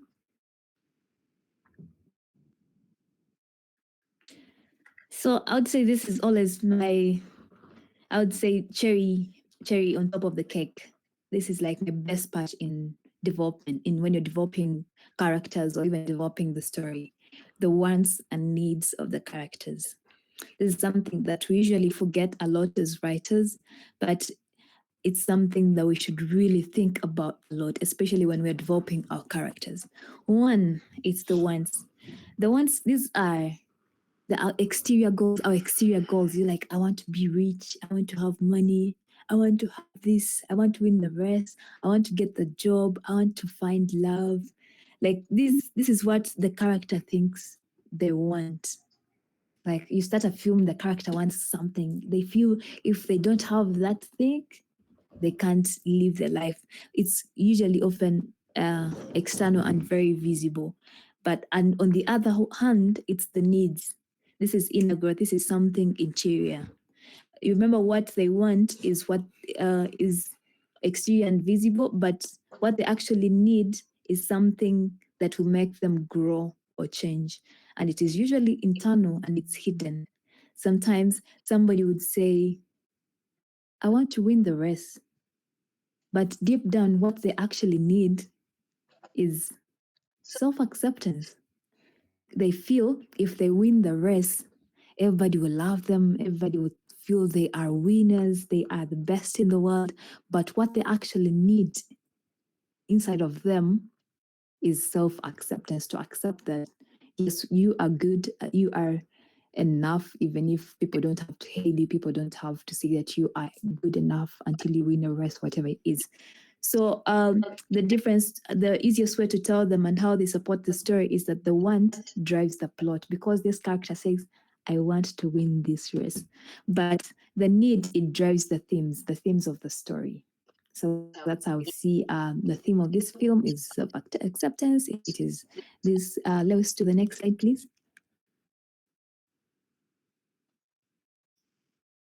Or is there anybody that wants to add to the wants and needs before we move to all the other parts of the character Bible?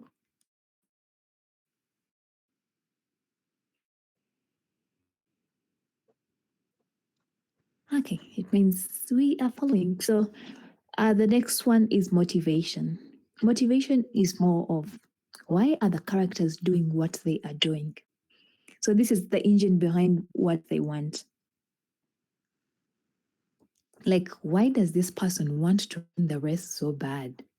Like, that is a motivation. He might want to win the race so bad because he wants to impress a girl.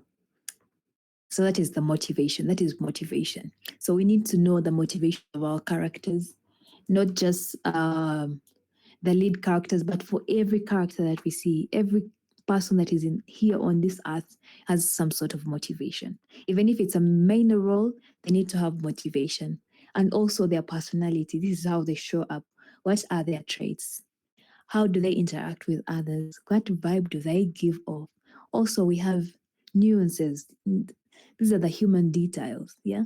The flaws, the contradictions, the habits, the fears, the sacred joys, the things that make them unpredictable but believable.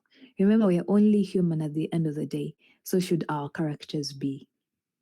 Our characters should be believable. Like, if I see somebody doing something, I know, this looks like the other character. This looks like something that a friend of mine does, because we've tried to make these people as human as possible because they are human. Stories are human. So imagine a nuance where a brave soldier, he finds at the sight of blood. You'd imagine that this very brave soldier would be used to blood, but imagine like this moment when he sees blood, he faints. Remember, at the end of the day, he's only human, yeah?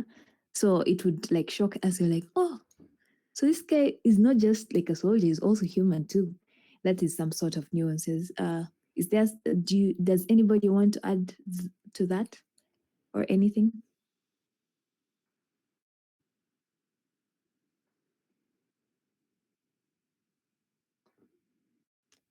Okay. Okay. Or I'm not being hard.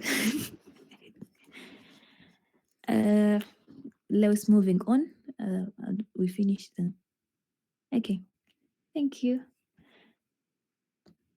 So I'd imagine like a lot of people here have watched Straw. So I was trying to see what does this the main character Janaya, what does she want? What is her need? What is her motivation? So we use an example of a film that most of us have watched or we are forced into watching. So Janaya, Straw, the film, the Tyler Perry film that made a lot of people cry. So what does Janaya want? So Janaya wants to keep her sick daughter safe, cared for, and loved. That's what she wants. That's her exterior want. But what does she really need? What does she really need? She needs to face her grief. At the outset, she wants to show everybody, I care for my daughter. She's at school. I need to pick her up. She's where I need. But what she actually needs is to face her grief and allow herself to feel her daughter's death. Also, what's her motivation? Her motivation is the deep ache of a mother's guilt and the fear of failing Arya propels her. She feels like I cannot fail my daughter. Even though I'm not making it in life, I don't have the best job, at least I should not fail my daughter. That's her motivation. So her personality, she's resilient, she's fierce, she's vulnerable, and she's tragically isolated. And nuances, the hallucination, because most of us were meant to believe like the daughter is alive until in the end, when we actually got to know that this was some sort of hallucination that she was going through. So that was the nuance she was going through. Does that make sense for us? Is there anybody that want to add to that?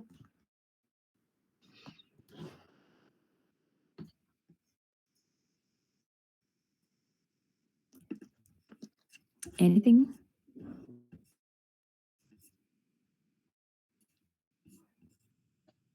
Okay, so that means we move on to the next one, to what a lot of people have been asking about. Lewis, please, the next one.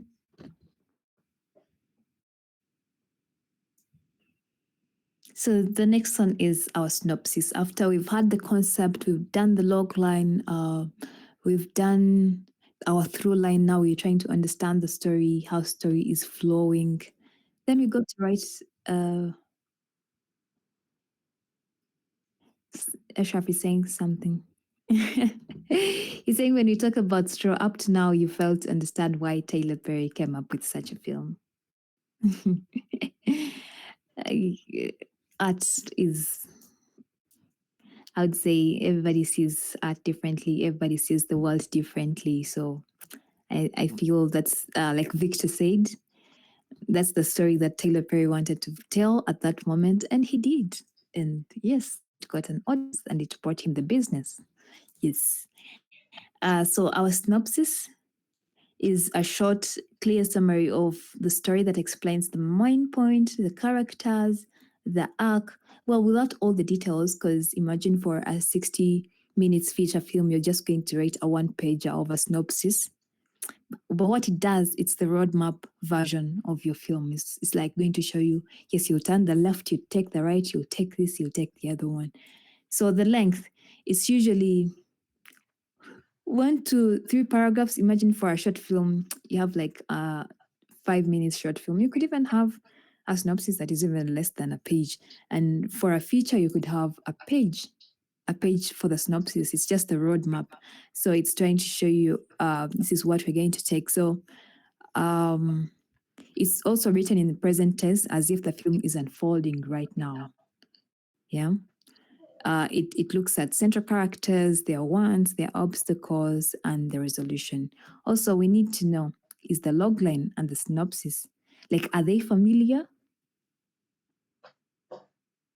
They are not familiar at all. Let's listen to the next one. We're trying to fight with time. So like we learned, logline is the hook, but the synopsis is now the roadmap. It's the map showing you we're going to take this turn, we're going to go like this, we're going to do like this from beginning. Usually, I used to tell stories in the past. You're like, once upon a time, like we're in class, once upon a time, then you start your logline. This happened, and then until you come to the conclusion. This is usually about 1 page only. Yes. So we have one sentence plus 1 page. So you see the difference between the logline and the synopsis and which one comes first and which one comes later. Yeah, moving on, Lewis, to the next one.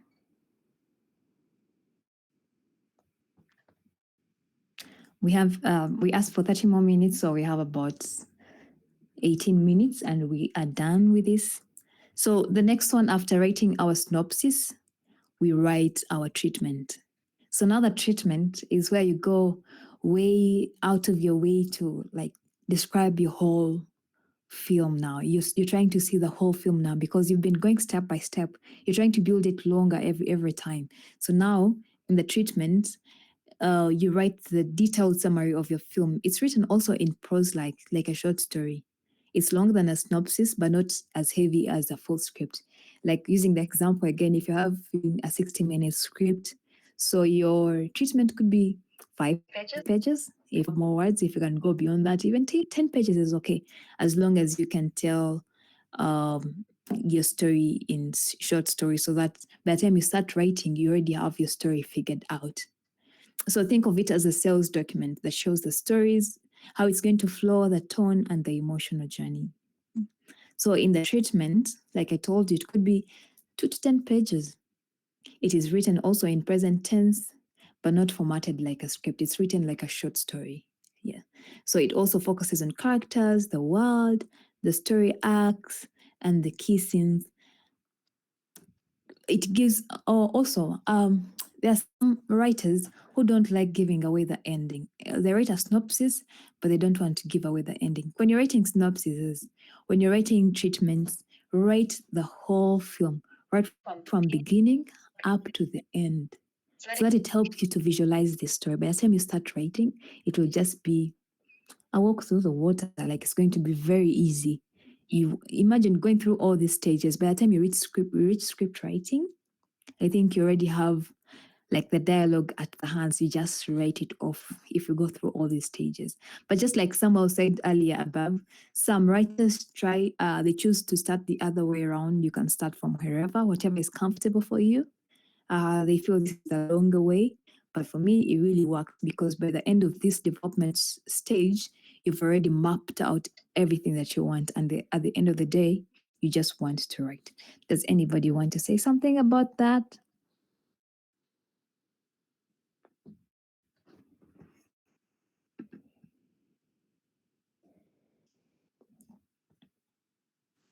How are you? Yes, Malala. Wow. Is the treatment the same as the MTP, the major turning points?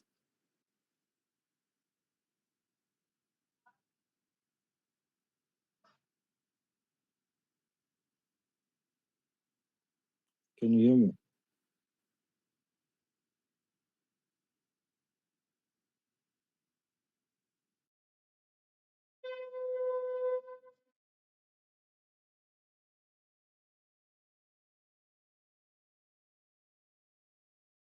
We didn't quite get your question. What was the question? Sorry?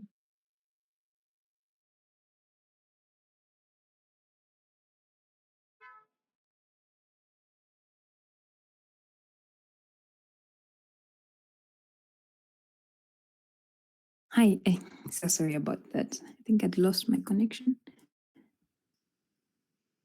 Who had asked something?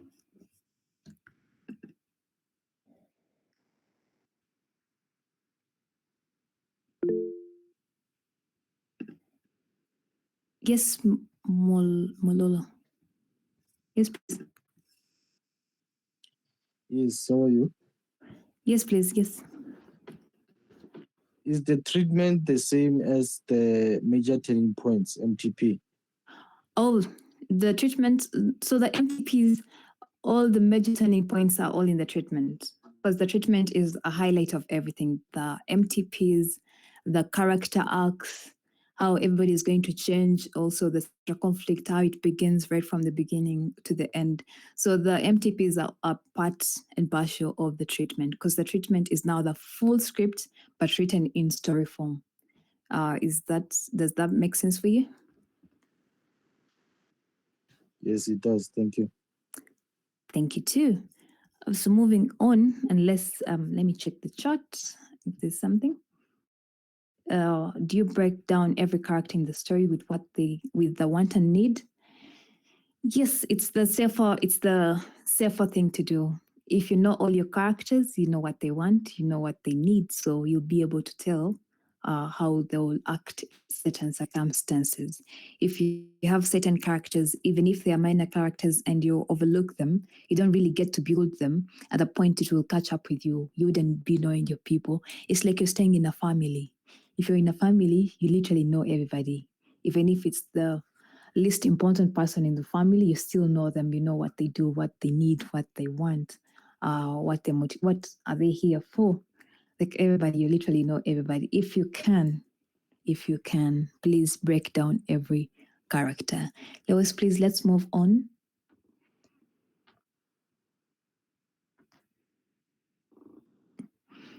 So lastly, we do a scene by scene breakdown after we've written a treatment. Yes, this is the longer way. Right from concept to logline to building our through line, then to building our synopsis, and then to the treatment, and now scene by scene breakdown. So a scene by scene breakdown is treatment broken into individual story blocks and bits. Yeah, it is also written in narrative form. It illustrates how each scene unfolds from beginning to end, including characters, action, conflicts, changes. It maps out the story step by step before the screenplay is written. So if I have scene happening, with every scene is change of location. If we have bedroom, so I have to map out how does my character start? Where do I find my character? Who comes into the room? What does the character do? What? How many people are in the room? Lewis, please move to the next slide. I think there's an example there. So here's an example. So this is a scene by scene breakdown. This is just the first scene. This is actually our feature film from the Mouth Talent Factory, Kenya. It's a fantasy drama. It's on Showmax. You can check it out. It's called The Immersive Alarm. So this was the first scene. So imagine the whole film has small experts like this scene per scene. So this is the first scene. So it's interior mall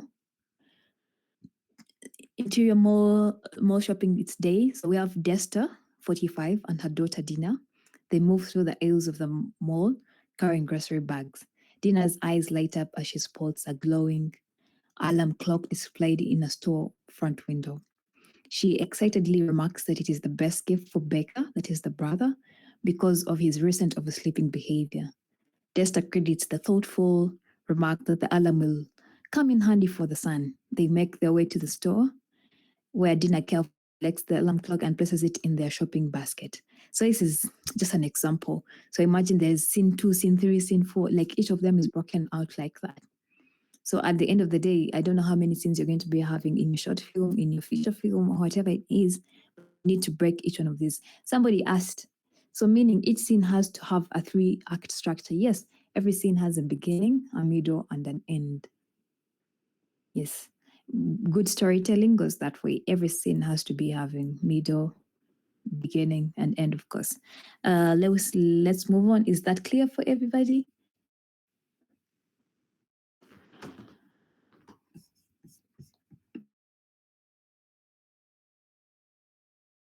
Yes, now this is the time for everybody to start writing after we've gone through all that just to reach this moment, so that we have an easier time writing. Now that we know all our characters, we know how the story is flowing, we've broken out the scene by scene, we know literally how everything plans out. So now what we're going to do is write.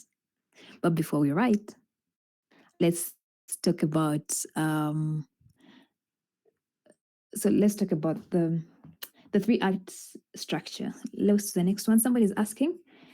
So these are the exact same as seen introductions in the script. They're close to it, but this is more, you're describing the whole scene now. You're just writing it as a story. Someone wanted to say something?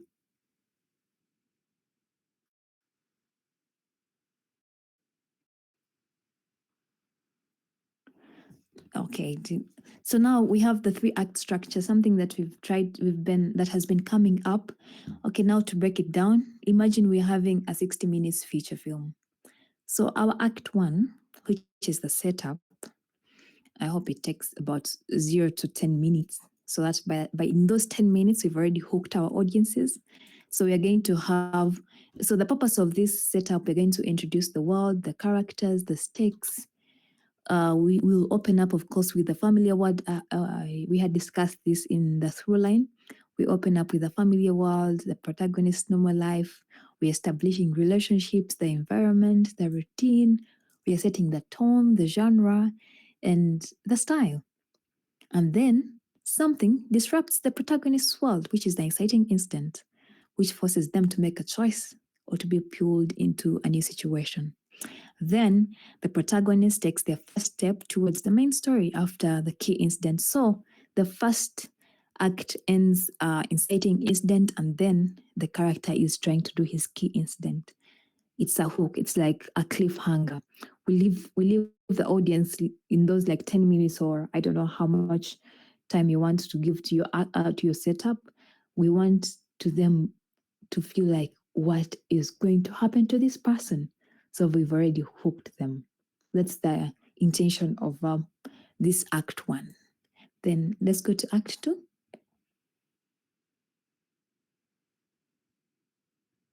So the act 2 is the biggest. If 60 minutes, and I've given 10 minutes to the setup, I'm going to take about 40 minutes.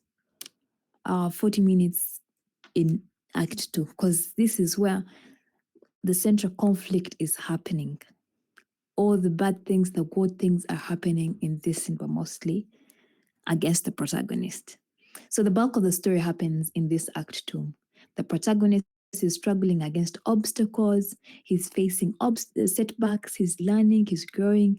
The stakes are rising and mostly against him. So we have rising actions. We are introducing allies. We are introducing enemies, subplots. We are showing all the small victories and then the setbacks. The protagonist tries to win and then he's taken back. We are increasing the stakes. The protagonist is being tested, literally. Then a major revelation or event shifts the story direction. But remember, the stakes are higher. And then our protagonist hits rock bottom, which is the all is lost moment. So this act 2 ends at the all is lost moment. We know our character now has lost everything. We don't even know if they're going to get out of this situation. Like we've literally given up on their behalf. Then we go to the act 3.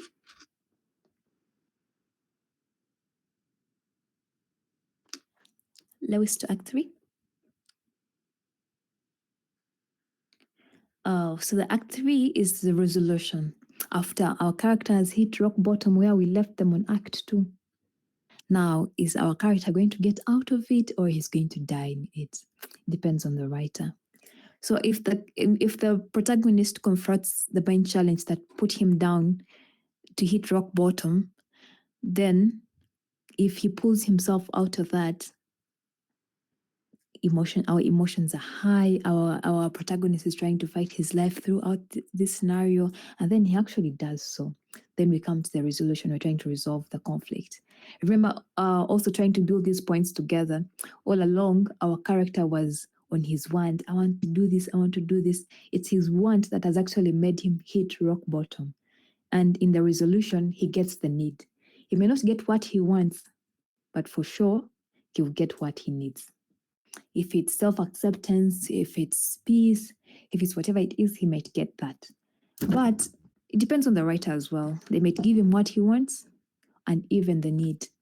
Yeah. Sometimes we reward our characters. We're like, hey, you've gone through a lot. This also give you what you want and also what you need. But sometimes it could be like, the character will only get what they need. So in the resolution, the protagonist's world has changed. He's now in a new world. He's no longer in his familiar world or even the world that gave him all these sorts of conflicts and stakes. Now he's a new world.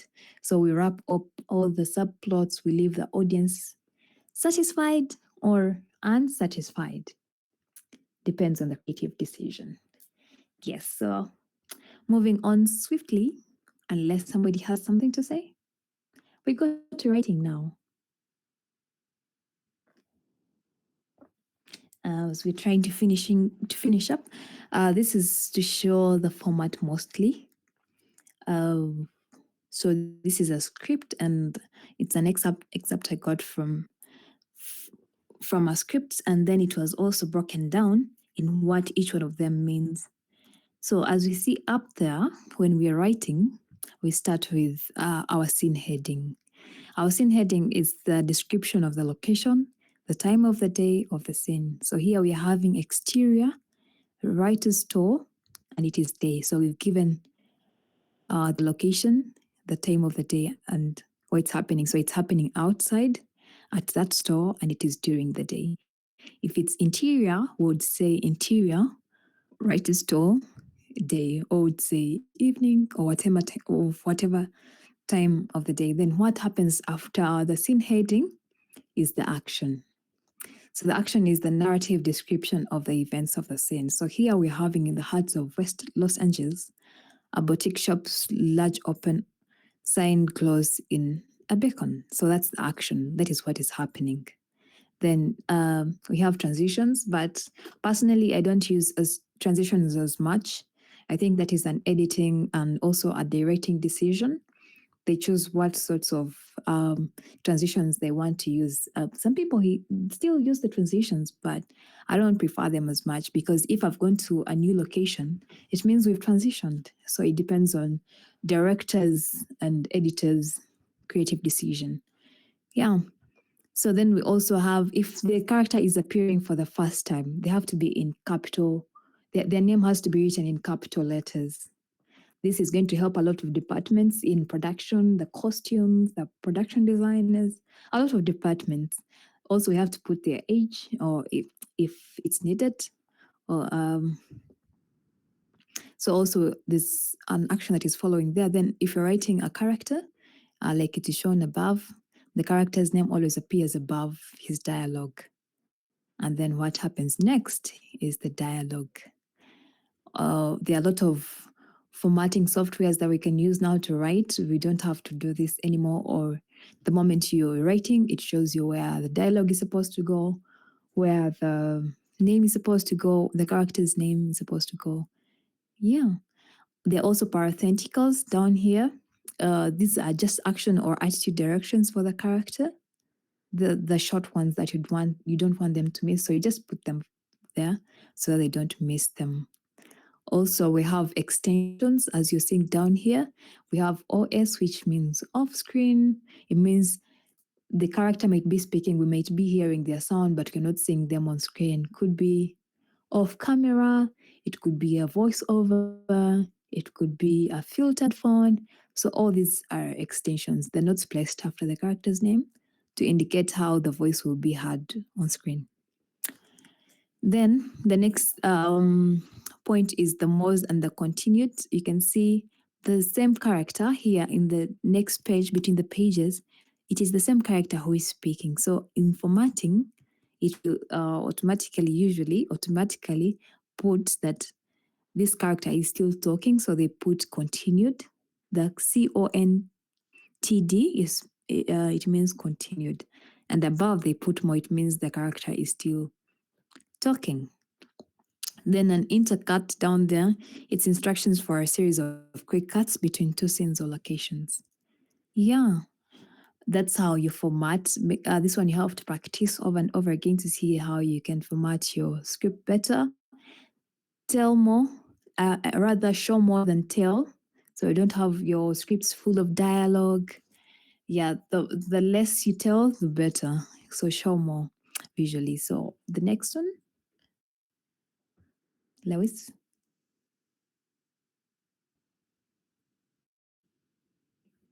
Yeah.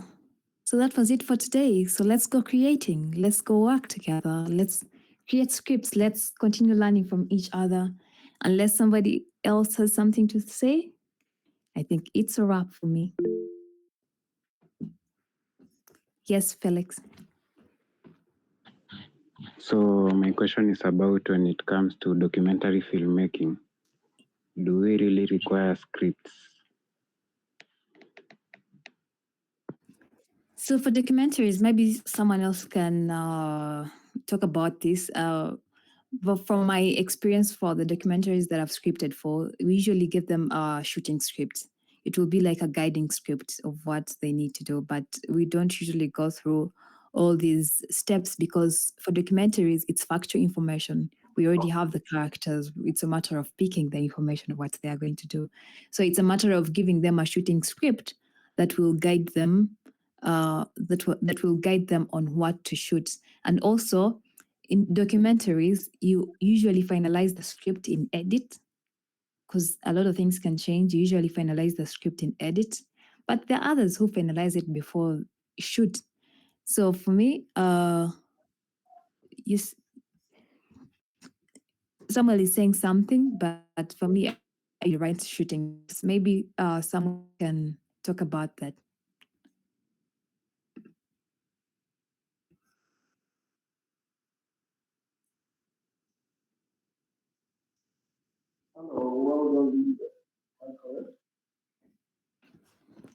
How Sylvia? We're trying to hear, but not as audible enough. Okay, can you hear me now? No, Solomon, who is talking? I'm not sure. Yeah, well done, well done, well done, well done, well done. My name is, okay, before maybe I just chip into the documentary issue. I'm Solomon, a lecturer at the University of Malawi in film production and photography. I actually also had quite enough to share as you were sharing along, but then I was not in a position to contribute today, but I'm looking forward to being actively involved in the conversations in the subsequent editions of the chat. But I must confess, you did an amazing job. You did a brilliant job. You actually helped me a lot. I'm actually taking the screenwriting course for 200 level this semester. So I was just listening to you and listening, you know. So it makes it just so easy to just go to class to teach, you know, with all the contributions I've gotten from you. Yeah, so in the course of your delivery, of course, synonymously, you're referring to screenwriting as script writing, but then of course it's important we strike the balance. When you say script writing, that's generic, and that could refer to all media, whether stage, you know, and the rest of them. But when it comes to screen arts, the terminology, the preferred terminology, or the appropriate terminology would be screenwriting, as you are referring to in other instances. So just so we don't run off with script writing as a generic idea. Then in respect to this documentary thing, it's important this person note that for you to do a structured documentary, you definitely will have to have a script. The only thing is the documentary script is not as complicated or complex like the feature-length film script. Yeah, so it's very important that you do have a script for your documentary. If you're going to have a plan, just like you want to fly, and then you don't have a plan for your flight. You know, pilots don't do that. So you first of all have a plan, because you can't go, even though it's factuality, but then there's too much factuality out there. So you have to streamline what you are interested in going out to, you know, to get and stuff like that. So the documentary script is not as complicated as that of a feature-length script. It just has two particular columns. You have a column for audio, and you have a column for your visuals. So for each scene, for each beat, You have a description of whether it's a narration or whatever audio, whether it's background music or whatever audio you're going to have at this particular point in time, and why this audio is going on. Then on the other hand, the visuals. What are we seeing? What do you want to see at one point in time or the other? This doesn't mean, therefore, that when you get into production, there may not be changes here and there. Definitely, there may be changes and here, some adjustments, some restructuring here and there. But at the least, before you venture into the field, you had an idea of what you wanted to do. That helps you save time, because someone who goes into the field without having an idea of what they want to achieve, I believe it pretty takes them much more time than the person who has a clear understanding of what they want to go out there to do. Well, I just wanted to say Linda did a great job today, and I really enjoyed it. I don't know about others, so thank you so very much. Yeah. Thank you, Solomon, for the points of correction and also for complimenting and also adding a voice.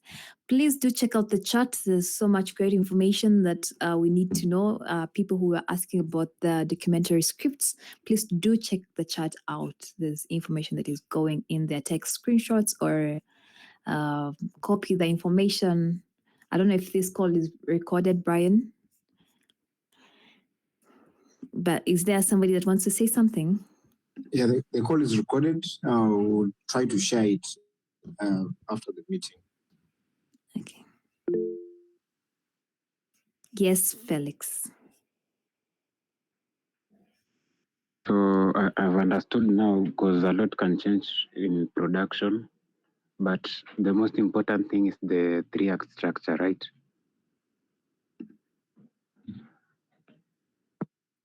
For the documentary, you mean? For the documentary. Yeah, please do check out what Samuel has said. He has given an extensive description of all the 4 types of scripts. Do check it out to guide you. Thank you. For me, it's a wrap. Thank you.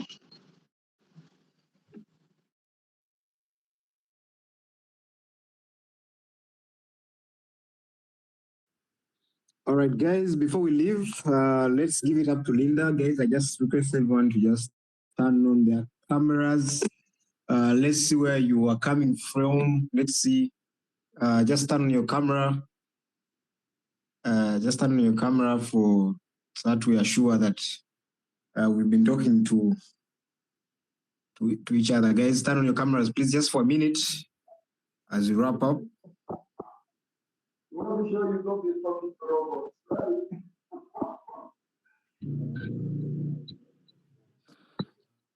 Yeah. All right. So, okay, guys. Once again, welcome to the Film Chat. This has been our first session. This has been our first discussion. I really hope we've been able to pick something and share with each other. I think this is a good way to learn from each other. Personally, I've taken a lot of notes. I've been learning from each and every person that has shared. We have people across the continent that have been able to join us, people from Uganda, Kenya, Malawi, Ethiopia, Nigeria, South Africa. Is there any other country that is with us that we've not been able to appreciate? You can just tell us. But otherwise, guys, this has been good. All the notes will be shared on your email threads, and again also in the chat in the WhatsApp chat. Please note that the chat will only be available to chat on Thursdays, such that we keep the conversations concerning on the film. So if does anyone have anything to say, I just want to request someone from Malawi to give a vote of thanks to Linda. Just someone from Malawi can just unmute and then just give a vote of thanks to Linda for leading us in this very first session that we've had today.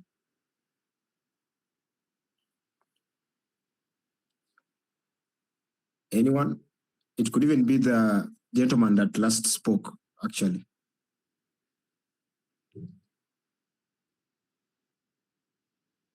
Okay.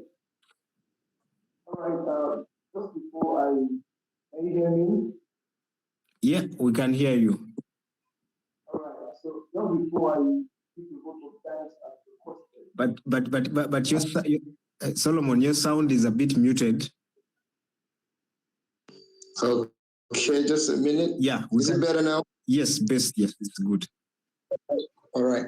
So just before I give vote of thanks to Linda as requested, I want to actually vote the thanks, first of all, for the person behind this idea.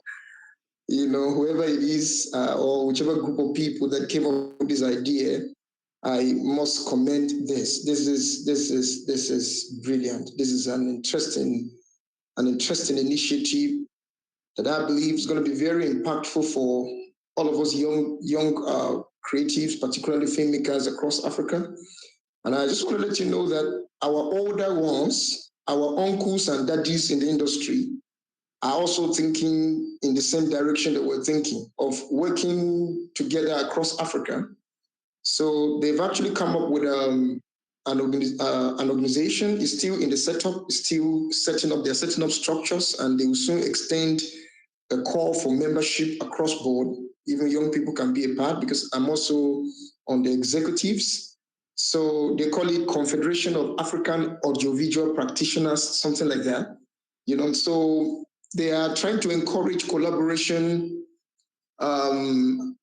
amongst African countries, you know, how we can, you know, synergize to strengthen our cinema, especially in the area of distribution, so that we don't have, we don't continually get being shortchanged by Western influences and stuff like that. So this is really brilliant.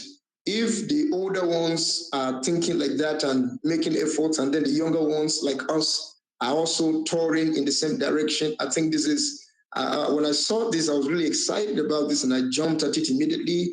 And I'm going to be a part of this with everything that is within me, because this is very, very instrumental. So let me stop at that. If I continue to express how excited I am about this whole initiative, I'll keep us here the whole night. So let me vote of thanks, even though I already voted the thanks just a few minutes ago, but I'm going to vote the thanks again. So, esteemed Linda, on behalf of the brains behind this initiative and all of us participants all around Africa, I want to say thank you so much. You did an amazing job tonight. And it's amazing how you delivered so naturally. You know, I mean, I was practically enjoying every part of it, every bit of it, like I already said. So we are most grateful for the contributions, the most invaluable contributions you've made tonight. I believe every participant has had something to take away or to take home from here. And it's the conversations continue anyways, but we're not living here the same way at all. So thank you so much. We're looking forward to more happening in these chats in the weeks coming. So thank you, Adrain, right? From the name I'm seeing here. Thanks for the opportunity for Malawi to give vote of thanks. So from all of us from Malawi, we say thank you. Yeah. You are most welcome, Solomon. Yeah, we chose Malawi because Malawi is we are so close. We were at heart, and once you talked about it, we felt like let's give the chance to start the session by giving the vote of thanks to Linda. So guys, that is it for today.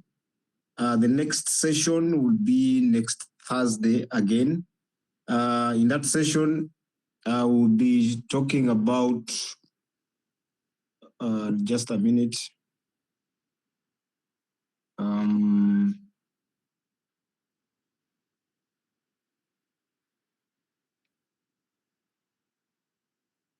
Yes, in the next session, we'll be talking about making it as a young filmmaker in Africa. How do you make it as a young filmmaker? And then how do you network? After networking, then how do you collaborate with these networks in this industry with the older or more experienced filmmakers. So that will be the topic that we shall be discussing and I shall be talking about in the next week. God willing, we just pray for life and wisdom that God may bring us back again, the same team, the same energy. Just tell a friend, we had closed the registration, but if someone is able to join someone is able to join the meetings, that is well, and we also welcome them. So before we conclude, is Leon still part of the session? Okay. What about Gift? And then there's Magode. Are they still part? Are they still part of the session?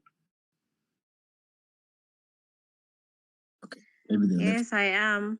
Yes. Yes. Yes. This is Leon, right? No, this is Gift. Yes, Gift. Gift, your concern was on documentaries, right? No, I do most of series, not documentaries. Oh, okay.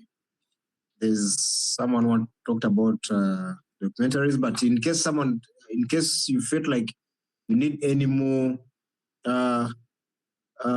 maybe guidance about documentaries, we will share contacts with you specifically for the people who are good, or rather will share the best knowledge when it comes to documentaries. Yeah, that's it from us, guys. Yes, just have a thumbs up, everyone. Thumbs up. Just have any emoji to share on that screen. Let's see how it brightens up. Everyone, guys, including myself. Everyone, guys, thank you. Okay. Now that we have someone from Malawi giving a vote of thanks, maybe someone from Tanzania to give us a closing prayer, and then we call it a day.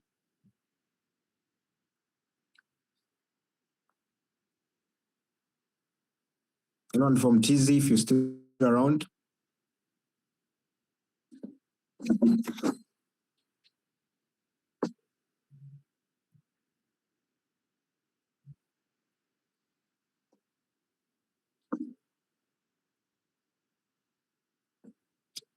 No one is there. From Kenya, anyone from Kenya?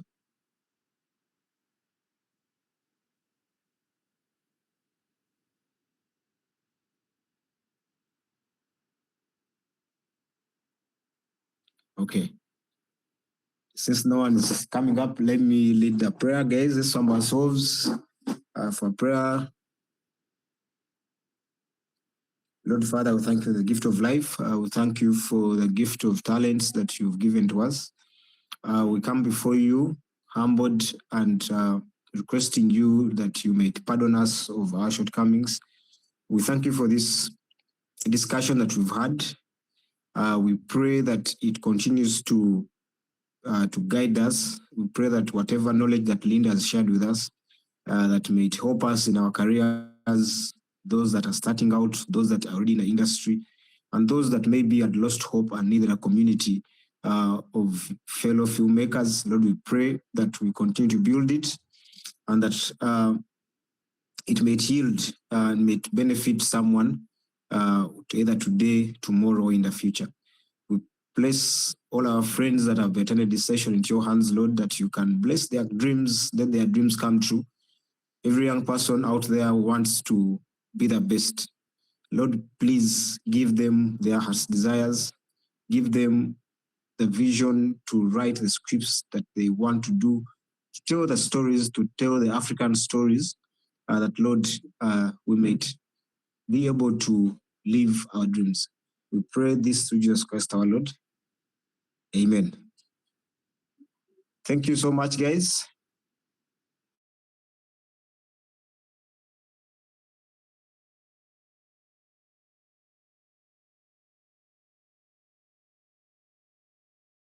Thank you, Kabugoza. Till next time, yeah.